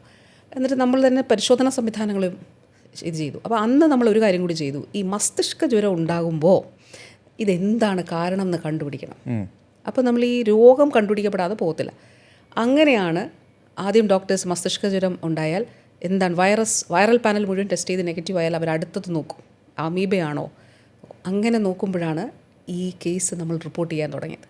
പക്ഷെ അതിൻ്റെ അഡ്വാൻറ്റേജ് എന്താണെന്ന് വെച്ചാൽ 99% മോർട്ടാലിറ്റി മരണമുള്ള ഒരു രോഗത്തെ കേരളത്തിൽ മരണനിരക്ക് 24% മാത്രമാണ്. അപ്പോൾ അത് ശരിക്കും ഗ്ലോബൽ ഒരു പബ്ലിക് ഹെൽത്ത് മേഖല നന്നായിട്ട് അതിനെ അക്നോളജ് ചെയ്യുകയും അത് ശരിക്കും കേരളത്തിൻ്റെ ഒരു മികവാണെന്ന് പറയുകയും ചെയ്തു. ഒരു കാര്യം ശ്രദ്ധിച്ചിട്ടുണ്ടോ എന്ന് അറിഞ്ഞുകൂടാ, ഒരു ഘട്ടത്തിൽ അമീബിക് മെനിഞ്ചോഎൻകെഫലൈറ്റിസ് നമ്മുടെ ഒരു വീഴ്ചയാണ് എന്നുള്ള നിലയിൽ വലിയ വാർത്തകൾ വന്നപ്പോൾ നാഷണൽ ഒരു പബ്ലിക് ഹെൽത്ത് സെക്ടറും ഇന്റർനാഷണലി അക്നോളജ്ഡ് ആയിട്ടുള്ള പബ്ലിക് ഹെൽത്ത് എക്സ്പേർട്സും പറയാൻ തുടങ്ങി, കേരളം ഈ അമീബിക് മെനിഞ്ചോഎൻകെഫലൈറ്റിസ് കണ്ടുപിടിക്കുന്നു, അവിടെ മരണനിരക്ക് കുറയുന്നു, കേരളം അതിൻ്റെ ഗൈഡ് ലൈൻ ഇഷ്യൂ ചെയ്തിരിക്കുന്നു. അപ്പം കേരളം വ്യത്യസ്തമായി ചെയ്യുന്നു എന്ന് പറഞ്ഞ് ഭയങ്കരമായിട്ട് അപ്രീഷിയേറ്റ് ചെയ്യാൻ തുടങ്ങി. അത് അപ്രീഷിയേറ്റ് ചെയ്യാൻ തുടങ്ങിയപ്പം ഇതങ്ങ് നിന്നു. മനസ്സിലായി. എന്താ വെച്ചാൽ ഇതിവിടെ ഇങ്ങനെ ഉയരുമ്പോൾ ഇത് ഈ ഒരു വർത്തമാനം കൂടുതലായിട്ട് ലോകത്തേക്ക് എത്തും എന്നുള്ളത് മനസ്സിലായപ്പോൾ ശരിക്കും ആരോഗ്യ വിദഗ്ധർ ഇതിനോട് ശാസ്ത്രീയമായി പ്രതികരിക്കും എന്നുള്ളത് കണ്ടപ്പോൾ അത് നിർത്തുന്ന സാഹചര്യം. വാർത്തകളെ പറ്റി പറഞ്ഞപ്പോൾ ഞാൻ ഒരു കാര്യം ചോദിക്കാം. 16 വർഷത്തോളം മാധ്യമപ്രവർത്തനം ചെയ്ത ഒരാളാണ്. 16 വർഷം എന്ന് പറയുമ്പോഴത്തേക്കിന് ഇവിടുന്ന് 10 കൊല്ലം മുന്നേ, അതായത് 26 വർഷം മുമ്പ് മാധ്യമപ്രവർത്തനം ആരംഭിച്ച ആളാണ് അല്ലേ? 25 വർഷം മുമ്പ്. അന്നത്തെ മാധ്യമ പ്രവർത്തന രീതിയും ഇന്നത്തെ മാധ്യമ പ്രവർത്തകരുടെ രീതികളും തമ്മിൽ ലൈക്ക് വ്യത്യാസം ഉണ്ടാവും. പക്ഷേ എന്നിരുന്നാലും താങ്കൾക്കതൊരു കോംപ്ലിക്കേറ്റഡ് ക്വസ്റ്റ്യൻസ് ആയിരിക്കും ആൻസർ പറയാനായിട്ട്. പക്ഷേ എന്നിരുന്നാലും കഴിഞ്ഞ ദിവസം നമ്മുടെ യൂസഫ് അലി സാർ വരെ ഒരു വീഡിയോയിൽ പറയുന്നത് കേട്ടു, ഇവിടുത്തെ ഉള്ള മാധ്യമപ്രവർത്തകർ ഭയങ്കര പാനിക് ആക്കുകയാണ്. ട്രോളാണെങ്കിൽ പോലും അമേരിക്ക പ്രസ് കോൺഫറൻസിൽ അല്ല മറ്റേ എന്താ പറയുക, ട്രംപ് വാർത്താ സമ്മേളനം വിളിച്ചു പറഞ്ഞു കേരളത്തിലെ മാധ്യമപ്രവർത്തകർ മിണ്ടായിരിക്കണം എന്ന് പറഞ്ഞു. പക്ഷെ അതൊക്കെ ട്രോളൊക്കെ വരുന്നുണ്ടെങ്കിൽ പോലും അത് കുറച്ച് പരിധി വിടുന്നുണ്ടെന്ന് തോന്നുന്നുണ്ടോ മാധ്യമപ്രവർത്തകരുടെ ഇപ്പോഴത്തെ ആ ഒരു മത്സരാധിഷ്ഠിതമായിട്ടുള്ള കോമ്പറ്റീഷൻ വേണം, ശരിയാണ്. പക്ഷേ എന്നിരുന്നാലും അത് ഒരു തെറ്റായ രീതിയിലേക്ക് അല്ലെങ്കിൽ റോങ് ആയിട്ടുള്ള രീതിയിലേക്ക് പോകുന്നുണ്ടെന്ന് തോന്നുന്നുണ്ടോ? തീർച്ചയായിട്ടും ഉണ്ട്. അപ്പോൾ ഇത് നമ്മളൊരു ബേസിക്, ഞാൻ ജേർണലിസം പഠിച്ച ഒരാളല്ല. ഞാൻ നേരത്തെ പറഞ്ഞതുപോലെ മറ്റൊരു വിഷയം പഠിച്ച് പോസ്റ്റ് ഗ്രാജുവേഷൻ കഴിഞ്ഞതിന് ശേഷം ഇതിലേക്ക് വന്ന ഒരാളാണ്. അപ്പോൾ നമ്മളുടെ ഒരു ആ ഡെസ്കിൽ ആ സ്കൂൾ ഓഫ് ജേർണലിസത്തിൽ നമ്മൾ പഠിച്ചൊരു കാര്യം, നമ്മളൊരു വാർത്ത കൊടുക്കുമ്പം ഇതിൻ്റെ ഒരു മറുവശം കൂടി കൊടുത്തിരിക്കണം. എങ്കിൽ മാത്രമേ ഇതിൻ്റെ സത്യം എന്താണെന്ന് കണ്ടെത്താനായിട്ട് നമുക്ക് പറ്റത്തുള്ളൂ. ഇപ്പോൾ അങ്ങനെ ഒരു കാര്യമേ ഇല്ല. ഇപ്പോൾ ഈ ദിവസങ്ങളിൽ നമ്മൾ കണ്ടിട്ട്, ഇപ്പോൾ കഴിഞ്ഞ ദിവസം ഞാനൊരു മരണത്തിന് നിൽക്കുകയാണ്. ആ ബോഡി അവിടെ കൊണ്ടുവന്ന്, കുഞ്ഞിൻ്റെ ഒരു കൊച്ചു കുഞ്ഞാണ്, ബോഡി അവിടെ കൊണ്ടുവന്ന് വച്ച് ഫ്യൂണറലിന് വേണ്ടിയിട്ട് എടുക്കുകയാണ് സെമിത്തേരിയിലോട്ട്. അപ്പോഴത്തേക്ക് മീഡിയ ഭയങ്കരമായിട്ട്, വീട്ടുകാർക്ക് പോലും അവിടെ നിൽക്കാൻ പറ്റാത്തതുപോലെ ഭയങ്കരമായിട്ട് തിക്കും തിരക്കായി. അപ്പോൾ ബന്ധുക്കളും അതോടൊപ്പം അവിടെ ഉണ്ടായിരുന്ന ആളുകളും പറഞ്ഞു, മീഡിയയോട് പറഞ്ഞു, നിങ്ങളൊന്നൊരു സ്പേസ് കൊടുക്കൂ, ഒരു പ്രൈവറ്റ്, അവർക്കൊരു പേഴ്സണൽ സ്പേസ് കൊടുക്കൂ. അവരുടെ ജീവിതത്തിലെ ഈ ഒരു നിമിഷങ്ങളിൽ അവരെ ഒന്ന്, ആ കുഞ്ഞിനെ ഒന്ന് കാണാനായിട്ട് അവരെ അനുവദിക്കൂ എന്ന് പറയുന്ന സാഹചര്യം. ഇപ്പോൾ ഞാൻ കഴിഞ്ഞ ദിവസം ഒരു വീഡിയോ കണ്ടു, ആറ്റുകാൽ പൊങ്കാലയുടെ സമയത്ത് ഇതേപോലെ പൊങ്കാല അർപ്പിക്കാൻ വന്ന ഒരാളുടെ ചുറ്റും മീഡിയ നിൽക്കുന്നു. എന്നിട്ട് അവിടെ വന്ന ഒരു ലേഡി പറയുകയാണ്, ഞാൻ പോലീസിനെ വിളിക്കും, നിങ്ങൾ ഇവിടുന്ന് മാറിപ്പോകണം, കാരണം ഇതൊരു ഭക്തി നിറഞ്ഞൊരു ആചാരമാണല്ലോ, അത് അനുഷ്ഠിക്കാൻ കഴിയാത്ത നിലയിലേക്ക് അവിടെ മീഡിയ ആ നിലയിൽ പ്രവർത്തിക്കുന്നു എന്നുള്ളത് ആ ഒരു ലേഡി അവിടെ വന്ന് പറയുകയും ചെയ്യുന്നൊരു വീഡിയോ ഞാൻ കണ്ടു. ഞാൻ പറഞ്ഞത് ഭയങ്കരമായിട്ടും മീഡിയയുടെ സ്വഭാവം മാറിപ്പോയി. ഇപ്പോൾ എനിക്ക് തന്നെ ഒരു ഉദാഹരണം ഉണ്ട്. ഒരാൾ വൈകുന്നേരം, എനിക്ക് ഒരു ഉദാഹരണമല്ല, ഇഷ്ടം പോലെ ഉദാഹരണം ഉറപ്പായിട്ടുണ്ടാവില്ല. കാരണം നമ്മൾ എനിക്ക് പലപ്പോഴും തോന്നിയിട്ടുണ്ട്, വീണ ജോർജ് എന്ന് പറഞ്ഞ വ്യക്തിയെ ഒരു കൂട്ടം മാധ്യമ പ്രവർത്തകരോ അല്ലെങ്കിൽ ഏതെങ്കിലും മാധ്യമ സ്ഥാപനങ്ങളോ ചേർന്ന് വളഞ്ഞിട്ട് ആക്രമിക്കുന്നതായിട്ടോ അല്ലെങ്കിൽ ടാർഗറ്റ് ചെയ്ത് ആക്രമിക്കുന്നതായിട്ടൊക്കെ തോന്നാറുണ്ട്. നിങ്ങൾക്ക് അങ്ങനെ തോന്നിയിട്ടുണ്ടോ? ഉറപ്പായിട്ടും തോന്നിയിട്ടുണ്ട്. അത് മാത്രമല്ല, ഇപ്പോൾ അടുത്തിടെ ഒരു മുതിർന്ന മാധ്യമ പ്രവർത്തകൻ ഒരു കാര്യം പറയുകയുണ്ടായി. അതായത് ഒരു ചാനലിൻ്റെ ന്യൂസ് റൂമിൽ എനിക്കെതിരെ ഒരു ഡെസ്ക് പ്രവർത്തിക്കുകയാണ്. അപ്പോൾ ശരിക്കും നമ്മൾ വ്യത്യസ്തമായ നാഷണൽ ഡെസ്ക് അല്ലെ ഇൻ്റർനാഷണൽ കാര്യങ്ങൾ കൈകാര്യം ചെയ്യുന്നത്, അങ്ങനെയൊക്കെ ഓരോരോ ഡെസ്കുകളാണല്ലോ ഉള്ളത്. ഒരു വ്യക്തിക്കെതിരെ എനിക്കെതിരെ വാർത്ത കൊടുക്കാൻ വേണ്ടി മാത്രം ഒരു ഡെസ്ക് ഒരു ചാനലിൽ പ്രവർത്തിക്കാന്ന് വെച്ചാൽ അപ്പോൾ എന്തായിരിക്കും അതിൻ്റെ ഒരു ഇതെന്നുള്ളത് നമുക്ക് എത്രത്തോളം വിരോധം, ആഴത്തിലുള്ള വിരോധം. അത് തങ്ങളുടെ കൂട്ടത്തിലെ ഒരു മാധ്യമപ്രവർത്തക പൊളിറ്റിക്സിൽ ഇറങ്ങി മന്ത്രിയായതിൻ്റെ എന്തെങ്കിലും ചുരുക്കാണോ, അതോ വേറെ എന്തെങ്കിലും ഒരു റീസൺ അതിനകത്ത് ഉണ്ടാവുമോ? പൊളിറ്റിക്കൽ റീസൺ ഉണ്ടാവുമോ? അല്ല, വ്യക്തിപരമായി ഇപ്പോൾ എൻ്റെ കൂടെ അങ്ങ് പേഴ്സണൽ ആണോ എന്ന് ചോദിച്ചാൽ, ഇപ്പോൾ എൻ്റെ കൂടെ ജോലി ചെയ്ത മാധ്യമപ്രവർത്തകർ ധാരാളമുണ്ട്. അവരുമായിട്ടൊക്കെ ഇപ്പോഴും എനിക്ക് ബന്ധമുണ്ട്.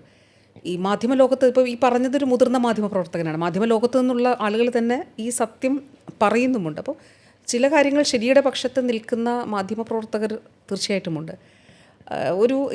ഈ ചോദ്യത്തിനോടുള്ള ഒരു ഉത്തരം ഞാൻ പറയട്ടെ. 2016 അതുവരെ ഒരു ചാനൽ എന്നെ അവിടെ ജോലി ചെയ്യാൻ വേണ്ടി വിളിച്ചുകൊണ്ടിരുന്നു. അപ്പോൾ ഇലക്ഷൻ ഈ പറഞ്ഞതുപോലെ ഞാൻ വേറൊരു ചാനലിൽ ജോലി ചെയ്യുന്നു. അവിടുത്തെ ഇലക്ഷൻ്റെ ഭാഗമായിട്ട് പ്രവർത്തിക്കുന്ന സമയത്താണ് 2016 ഇലക്ഷനിലേക്ക് ഞാൻ വരുന്നത്.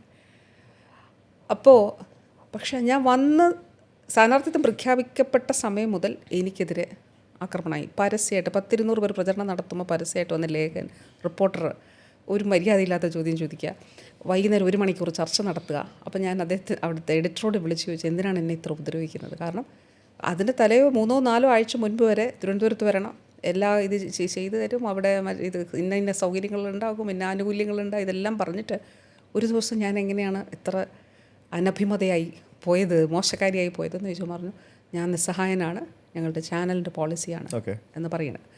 അപ്പോൾ അതിൽ പോളിസിയുണ്ട്, ഇനി ചില മാധ്യമ പ്രവർത്തകരുടെ വ്യക്തിപരമായിട്ടുള്ള താല്പര്യങ്ങളുണ്ട്, ഉറപ്പായിട്ടുണ്ട്. അപ്പോൾ അങ്ങനെ ഒരുപാട് ഉദാഹരണങ്ങളുണ്ട്. ഇപ്പോൾ ഒരു ഉദാഹരണം പറഞ്ഞാൽ, ഒരു ദിവസം വൈകുന്നേരം 7 മണിയിൽ ഒരു വലിയ പ്രസംഗം പോലെ പറയണം, നിങ്ങൾക്ക് രാജിവെച്ചുകൂടെ മന്ത്രി, നിങ്ങൾ അവിടെ കടിച്ചു തൂങ്ങിയിരിക്കുന്നത് എന്തിനാണ്, നിങ്ങൾക്ക് ലജ്ജയില്ലേ, നിങ്ങൾ ഇറങ്ങിപ്പോകൂ എന്നൊക്കെ പറഞ്ഞ് ഭയങ്കര പ്രസംഗമാണ്. ഇപ്പോഴും ചിലപ്പോൾ യൂട്യൂബിൽ അത് കാണും. അപ്പോൾ എന്താണെന്ന് വെച്ചാൽ, ഒരു പെൺകുട്ടി മരണപ്പെട്ടു, അത് ഫുഡ് പോയ്സണിങ് ആണ് എന്ന് ധരിച്ചുകൊണ്ടോ അല്ലെങ്കിൽ അങ്ങനെ റിപ്പോർട്ട് ചെയ്തുകൊണ്ടാണ് അതാണ് അവതരിപ്പിക്കുന്നത്. അപ്പോഴാണ് പറയുന്നത്, നിങ്ങൾ രാജിവെച്ചുകൂടെ, നിങ്ങൾക്ക് നാണമില്ലേ, നിങ്ങൾ കടിച്ച്, നിങ്ങൾക്ക് ലജ്ജയില്ലേ എന്നൊക്കെ പറഞ്ഞിട്ട് ഭയങ്കര ഘോരഘോരമായിട്ട് പ്രസംഗം. പക്ഷേ പിന്നീടാണ് അറിയുന്നത് ആ ഒരു സൂയിസൈഡായിരുന്നു. പക്ഷേ അത് തിരുത്തിയത് വാർത്തയില്ല. ഇപ്പോഴും ആ കഥാപ്രസംഗം വാർത്തയായിട്ടുണ്ട്. അപ്പോൾ അതാണ് ഇതിൻ്റെ ഒരു അതായത് മാധ്യമ ലോകത്തെ സംബന്ധിച്ചിടത്തോളം ഒരു അനാരോഗ്യകരമായിട്ടുള്ള മത്സരം. സത്യമാണോ എന്ന് ഒരു ഫാക്ട് ചെക്ക് ഇല്ല. നമുക്കിനി ആ ഖത്രിയ വിഷയത്തിലേക്ക് വരാം. ഖത്രിയ വിഷയം എന്ന് പറയുന്നത് ഖത്രിയ വിഷയം മാത്രമല്ല, അതായത് എവിടെയെങ്കിലും കേരളത്തിൽ മൊത്തത്തിൽ ഇപ്പം നിങ്ങളുടെ ആരോഗ്യവകുപ്പിൻ്റെ കീഴിലാണല്ലോ എല്ലാ ഹെൽത്ത് റിലേറ്റഡ് ആയിട്ടുള്ള പ്രൈവറ്റ് ആശുപത്രികളും, എന്താ പറയുക, ഗവൺമെൻറ് ഹോസ്പിറ്റലും എല്ലാം ഉത്തരവാദിത്വം പറയേണ്ട ആരോഗ്യവകുപ്പാണല്ലോ.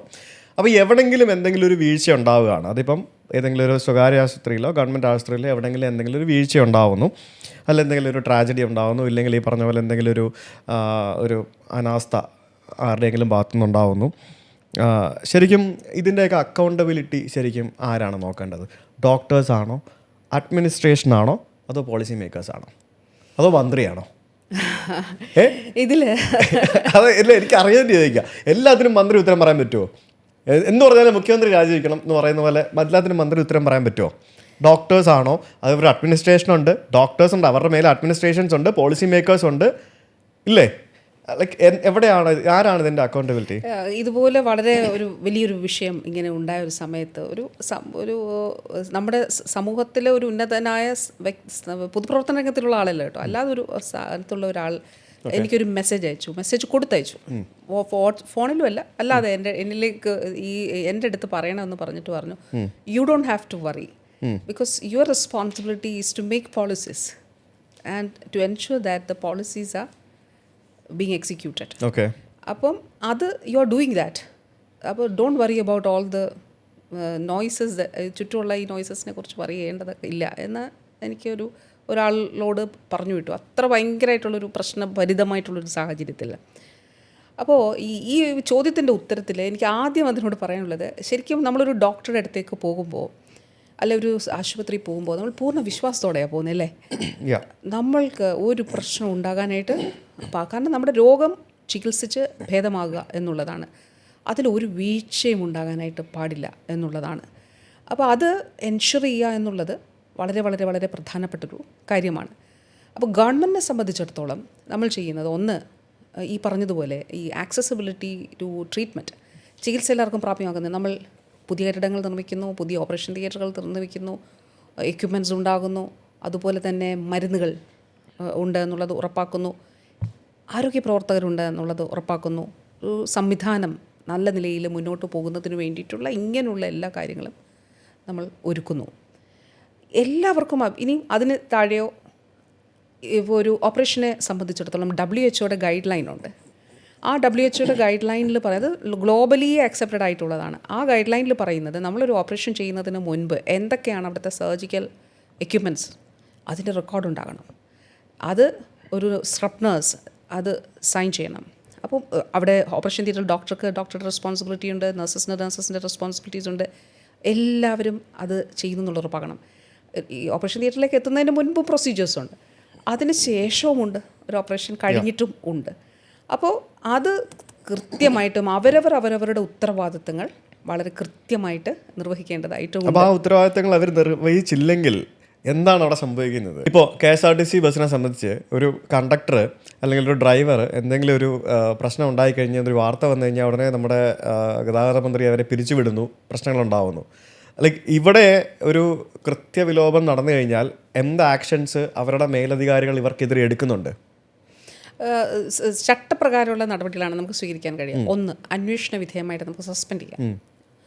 ആ സസ്പെൻഷൻ ശരിയാണ് എന്നുള്ളത് കണ്ടാൽ, അല്ലെങ്കിൽ ഈ കുറ്റം നമുക്ക് എല്ലാ കുറ്റങ്ങളും തെളിയിക്കാനായിട്ട് പറ്റില്ല, ചില നമുക്ക് പോലീസിന് സഹായം വേണ്ടതായിട്ട് വരും. അപ്പോൾ അങ്ങനെയുള്ളതിലേക്ക് ഈ നടപടികൾക്കൊപ്പം തന്നെ പോലീസും കോടതിയും ഒക്കെ നടപടികൾ സ്വീകരിക്കും.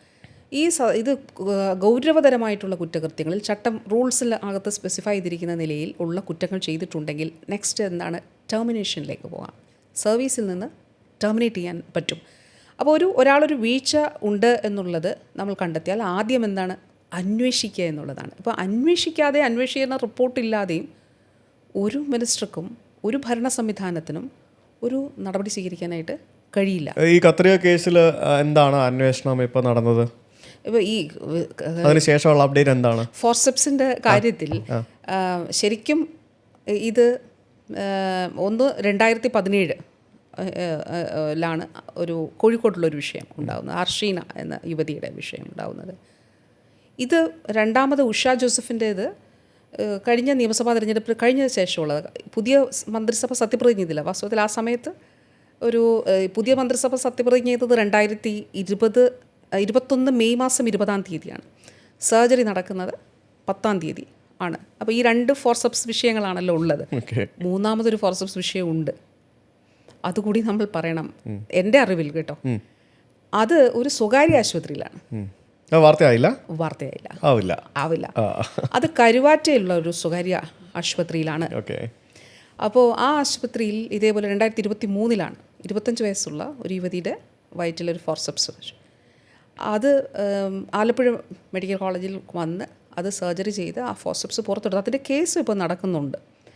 പക്ഷേ ഒരു മാധ്യമത്തിലെങ്ങാണ്ട് ഒരു ഒറ്റ കോളം വാർത്തയായിട്ട് അത് വന്നു. അത് വാർത്തയുമല്ല, അതൊരു വിഷയമല്ല. പക്ഷേ ഗവൺമെൻറ് അങ്ങനെയല്ല അതിനെ കാണുന്നത്. ഗവൺമെൻറ് കാണുന്നത് ഇപ്പോൾ നമുക്ക് വകുപ്പിലേക്ക് വന്നിരിക്കുന്ന, അല്ലെങ്കിൽ മിനിസ്റ്ററിനെ അഡ്രസ്സ് ചെയ്ത് വന്നിരിക്കുന്ന 600 പരാതികളാണ് സ്വകാര്യ മേഖലയിൽ നിന്ന്. സർക്കാർ മേഖലയിൽ നിന്ന് നമുക്ക് വന്നിരിക്കുന്നത് 47 ഈ കാലയളവിൽ, same period. So 600 from private sector, 600 സ്വകാര്യ മേഖലയിൽ നിന്ന് വന്നിരിക്കുന്നതാണ്. 47 എണ്ണം സർക്കാർ സംവിധാനത്തിൽ നിന്ന് വന്നിരിക്കുന്നതാണ്. പക്ഷെ നമ്മൾ കേൾക്കുന്നത് എന്താണ്, കേരളത്തിൻ്റെ സർക്കാർ ആരോഗ്യ മേഖല തകർന്നു, വെന്റിലേറ്ററിൽ. ഇതൊരു നരേറ്റീവാണ്. ആർക്കൊക്കെ ഒരു തകർന്നായിട്ട് കാണിക്കണം, അതിന് പിന്നിൽ എന്തോ ഒരു ഗൂഢാലോചന ഉറപ്പായിട്ടും കാണിക്കണം. ഇപ്പം നമ്മൾ പറയുന്ന ഒരു കാര്യം, ഇപ്പം ഞാനൊരു ഡോക്ടറെ അടുത്ത് പോയാൽ ഞാൻ വിശ്വസിച്ചാണ് പോകുന്നത്. എനിക്കൊരു സർജറി വേണമെങ്കിൽ തീർച്ചയായും അതൊരു വിശ്വാസമാണ്. അപ്പം അതിൻ്റെ എല്ലാ കാര്യങ്ങളും ആ നിലയിൽ അവിടെ ചെയ്യുന്നു എന്നുള്ളത് ഉറപ്പാക്കണം. പ്രത്യേകിച്ച് സർക്കാർ സംവിധാനത്തിൽ അത് കൂടുതൽ കാര്യക്ഷമതയോടെ ഉറപ്പാക്കണം എന്നുള്ളതാണ് നമ്മൾ പറഞ്ഞുകൊണ്ടിരിക്കുന്നത്. അപ്പോൾ അത് ചെയ്തില്ലെങ്കിൽ ഈ പറഞ്ഞതുപോലെ എന്താണ് ചെയ്തിട്ടുള്ളതെന്ന് വെച്ചാൽ, അന്വേഷണത്തിന് വേണ്ടി എക്സ്പേർട്ട് ടീമിനെ വെക്കും. എക്സ്പേർട്ട് ടീമിനെ വെച്ചിട്ട് അവർ കുറ്റക്കാരെന്ന് കണ്ടെത്തുന്നവരെ സസ്പെൻഡ് ചെയ്യും. ഇനി നേരിട്ട് തന്നെ നമുക്കറിയും എന്നാണെങ്കിൽ ഇന്ന ആളുകളാണ് അതിലുണ്ടായിരുന്നതെന്ന് വെച്ചാൽ, റിപ്പോർട്ട് വരുന്നതിന് മുൻപ് ചട്ടപ്രകാരം സസ്പെൻഡ് ചെയ്യാം. അന്വേഷണ വിധേയമായിട്ട് നമുക്ക് സസ്പെൻഡ് ചെയ്യാൻ പറ്റും. ഈ കഴിഞ്ഞ 5 വർഷത്തെ കാലത്തിനിടയ്ക്ക് ധാരാളം മെഡിക്കൽ ലീഗൽ കേസുകൾ വന്നിട്ടുണ്ടാവുമല്ലോ. ഇതിൽ എത്ര കേസുകളിൽ നടപടി എടുത്തിട്ടുണ്ടാവും? അതായത് എത്ര, ഇപ്പം പൊതുവേ നമ്മളങ്ങനെ ഈ ഡോക്ടർമാർ അനാസ്ഥ എന്നൊക്കെ പറഞ്ഞ് വാർത്തകൾ വരുന്നുണ്ടെങ്കിലും എത്ര ഡോക്ടർമാരെ അനാസ്ഥ പ്രൂവ് ചെയ്യിപ്പിച്ച് നടപടി എടുക്കാൻ സാധിച്ചിട്ടുണ്ട്? വളരെ കുറവായിരിക്കില്ലേ? അല്ല, കുറ്റക്കാരെന്ന് കണ്ടെത്തി, ഇപ്പോൾ അന്വേഷണ റിപ്പോർട്ടിൻ്റെ അടിസ്ഥാനത്തിൽ കുറ്റക്കാരെന്ന് കണ്ടെത്തിയവർ മുഴുവൻ സസ്പെൻഡ് ചെയ്തിട്ടുണ്ട്. കുറ്റക്കാർ ഇപ്പോൾ ചില കേസിൽ സസ്പെൻഷൻ ഒരു പരിഹാരമാണോ? സസ്പെൻഷൻ നമുക്ക് ചട്ടപ്രകാരം ചെയ്യാൻ പറ്റുന്നത് നെക്സ്റ്റ് ഈസ് ടെർമിനേഷൻ. അപ്പോൾ ഈ വിക്ടിമിന് എന്താണ് കിട്ടുന്നത്? വിക്ടിമിന് കിട്ടുക എന്ന് പറയുമ്പോൾ നമുക്കൊരു സമാശ്വാസമായിട്ടൊരു തുക അനുവദിക്കാൻ കഴിയും. ഇത് കോടതിയിലേക്ക് പോകുമ്പോൾ കോടതി അന്തിമമായിട്ടൊരു തീർപ്പ് കൽപ്പിക്കും. കാരണം ഇതിൽ വിക്ടിമിന് ഈ ഇങ്ങനെയുള്ള കേസുകളെല്ലാം നമ്മൾ മെഡിക്കൽ നെഗ്ലിജൻസിൻ്റെ ഭാഗമായി തന്നെ റിപ്പോർട്ട് ചെയ്യും.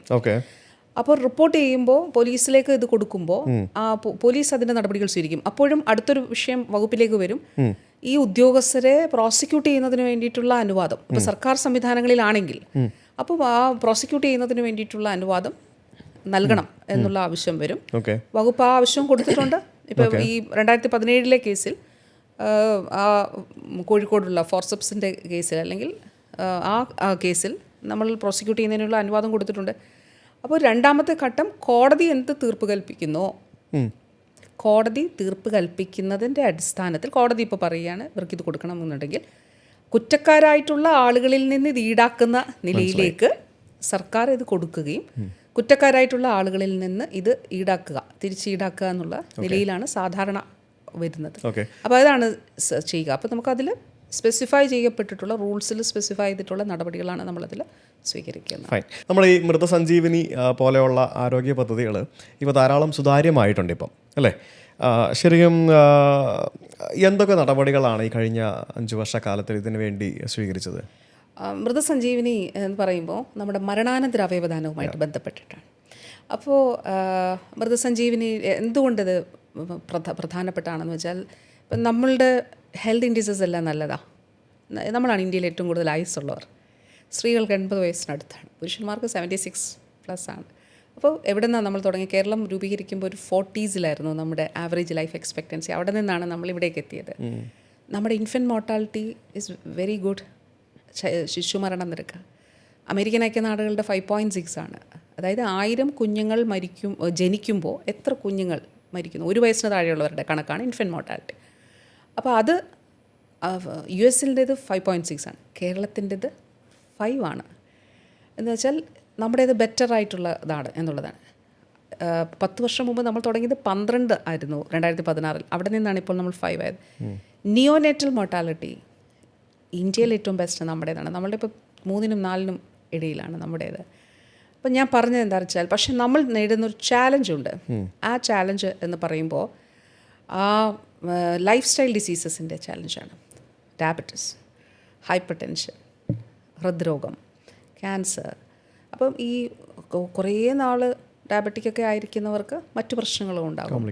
ഇൻറ്റേർണൽ ഓർഗൻസിന് പ്രശ്നങ്ങളും ഉള്ളവരുണ്ടാവും. ഇപ്പോൾ എന്തായാലും ട്രാൻസ്പ്ലാന്റേഷൻ ആവശ്യമായിട്ട് വരും. ട്രാൻസ്പ്ലാന്റേഷൻ 2 ആണ്. ഒന്ന് കോംപ്ലിക്കേറ്റഡ് സർജറിയാണ്, 2 ഭയങ്കര എക്സ്പെൻസീവാണ്.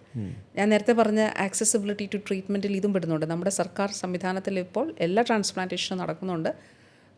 ഒരു ട്രാൻസ്പ്ലാന്റ് ഇൻസ്റ്റിറ്റ്യൂട്ട് കൂടി നമ്മൾ സ്ഥാപിക്കാനായിട്ട് പോകുന്നു. അപ്പോൾ മൃതസഞ്ജീവനി എന്തുകൊണ്ടെന്ന് വെച്ചാൽ ഒരു ഘട്ടത്തിൽ ഇപ്പോൾ കേരളത്തിൽ നമ്മൾ കുറച്ച് ഇപ്പോൾ 1.5 വർഷമോ 2 വർഷമായിട്ടുള്ളൂ ഇത് നമ്മളൊന്ന് ലീഗലി ഇത് കെട്ടുപാടുകളിൽ നിന്ന് നമ്മളൊന്ന് അതായത് ഒരു മരണാനന്തര അവയവദാനത്തെക്കുറിച്ച് തെറ്റായിട്ടുള്ള ധാരണകൾ പരത്തുന്നതിന് വേണ്ടിയിട്ട് കുറേ പേര് ശ്രമിക്കുന്നുണ്ടായിരുന്നു. ഈ ബ്രെയിൻ ഡെത്ത് സർട്ടിഫൈ ചെയ്യുന്ന ഡോക്ടേഴ്സിനെതിരെ അവർ കേസിൽ കൊടുക്കുന്ന നിലയിലേക്ക് പ്രശ്നങ്ങളുണ്ടായി.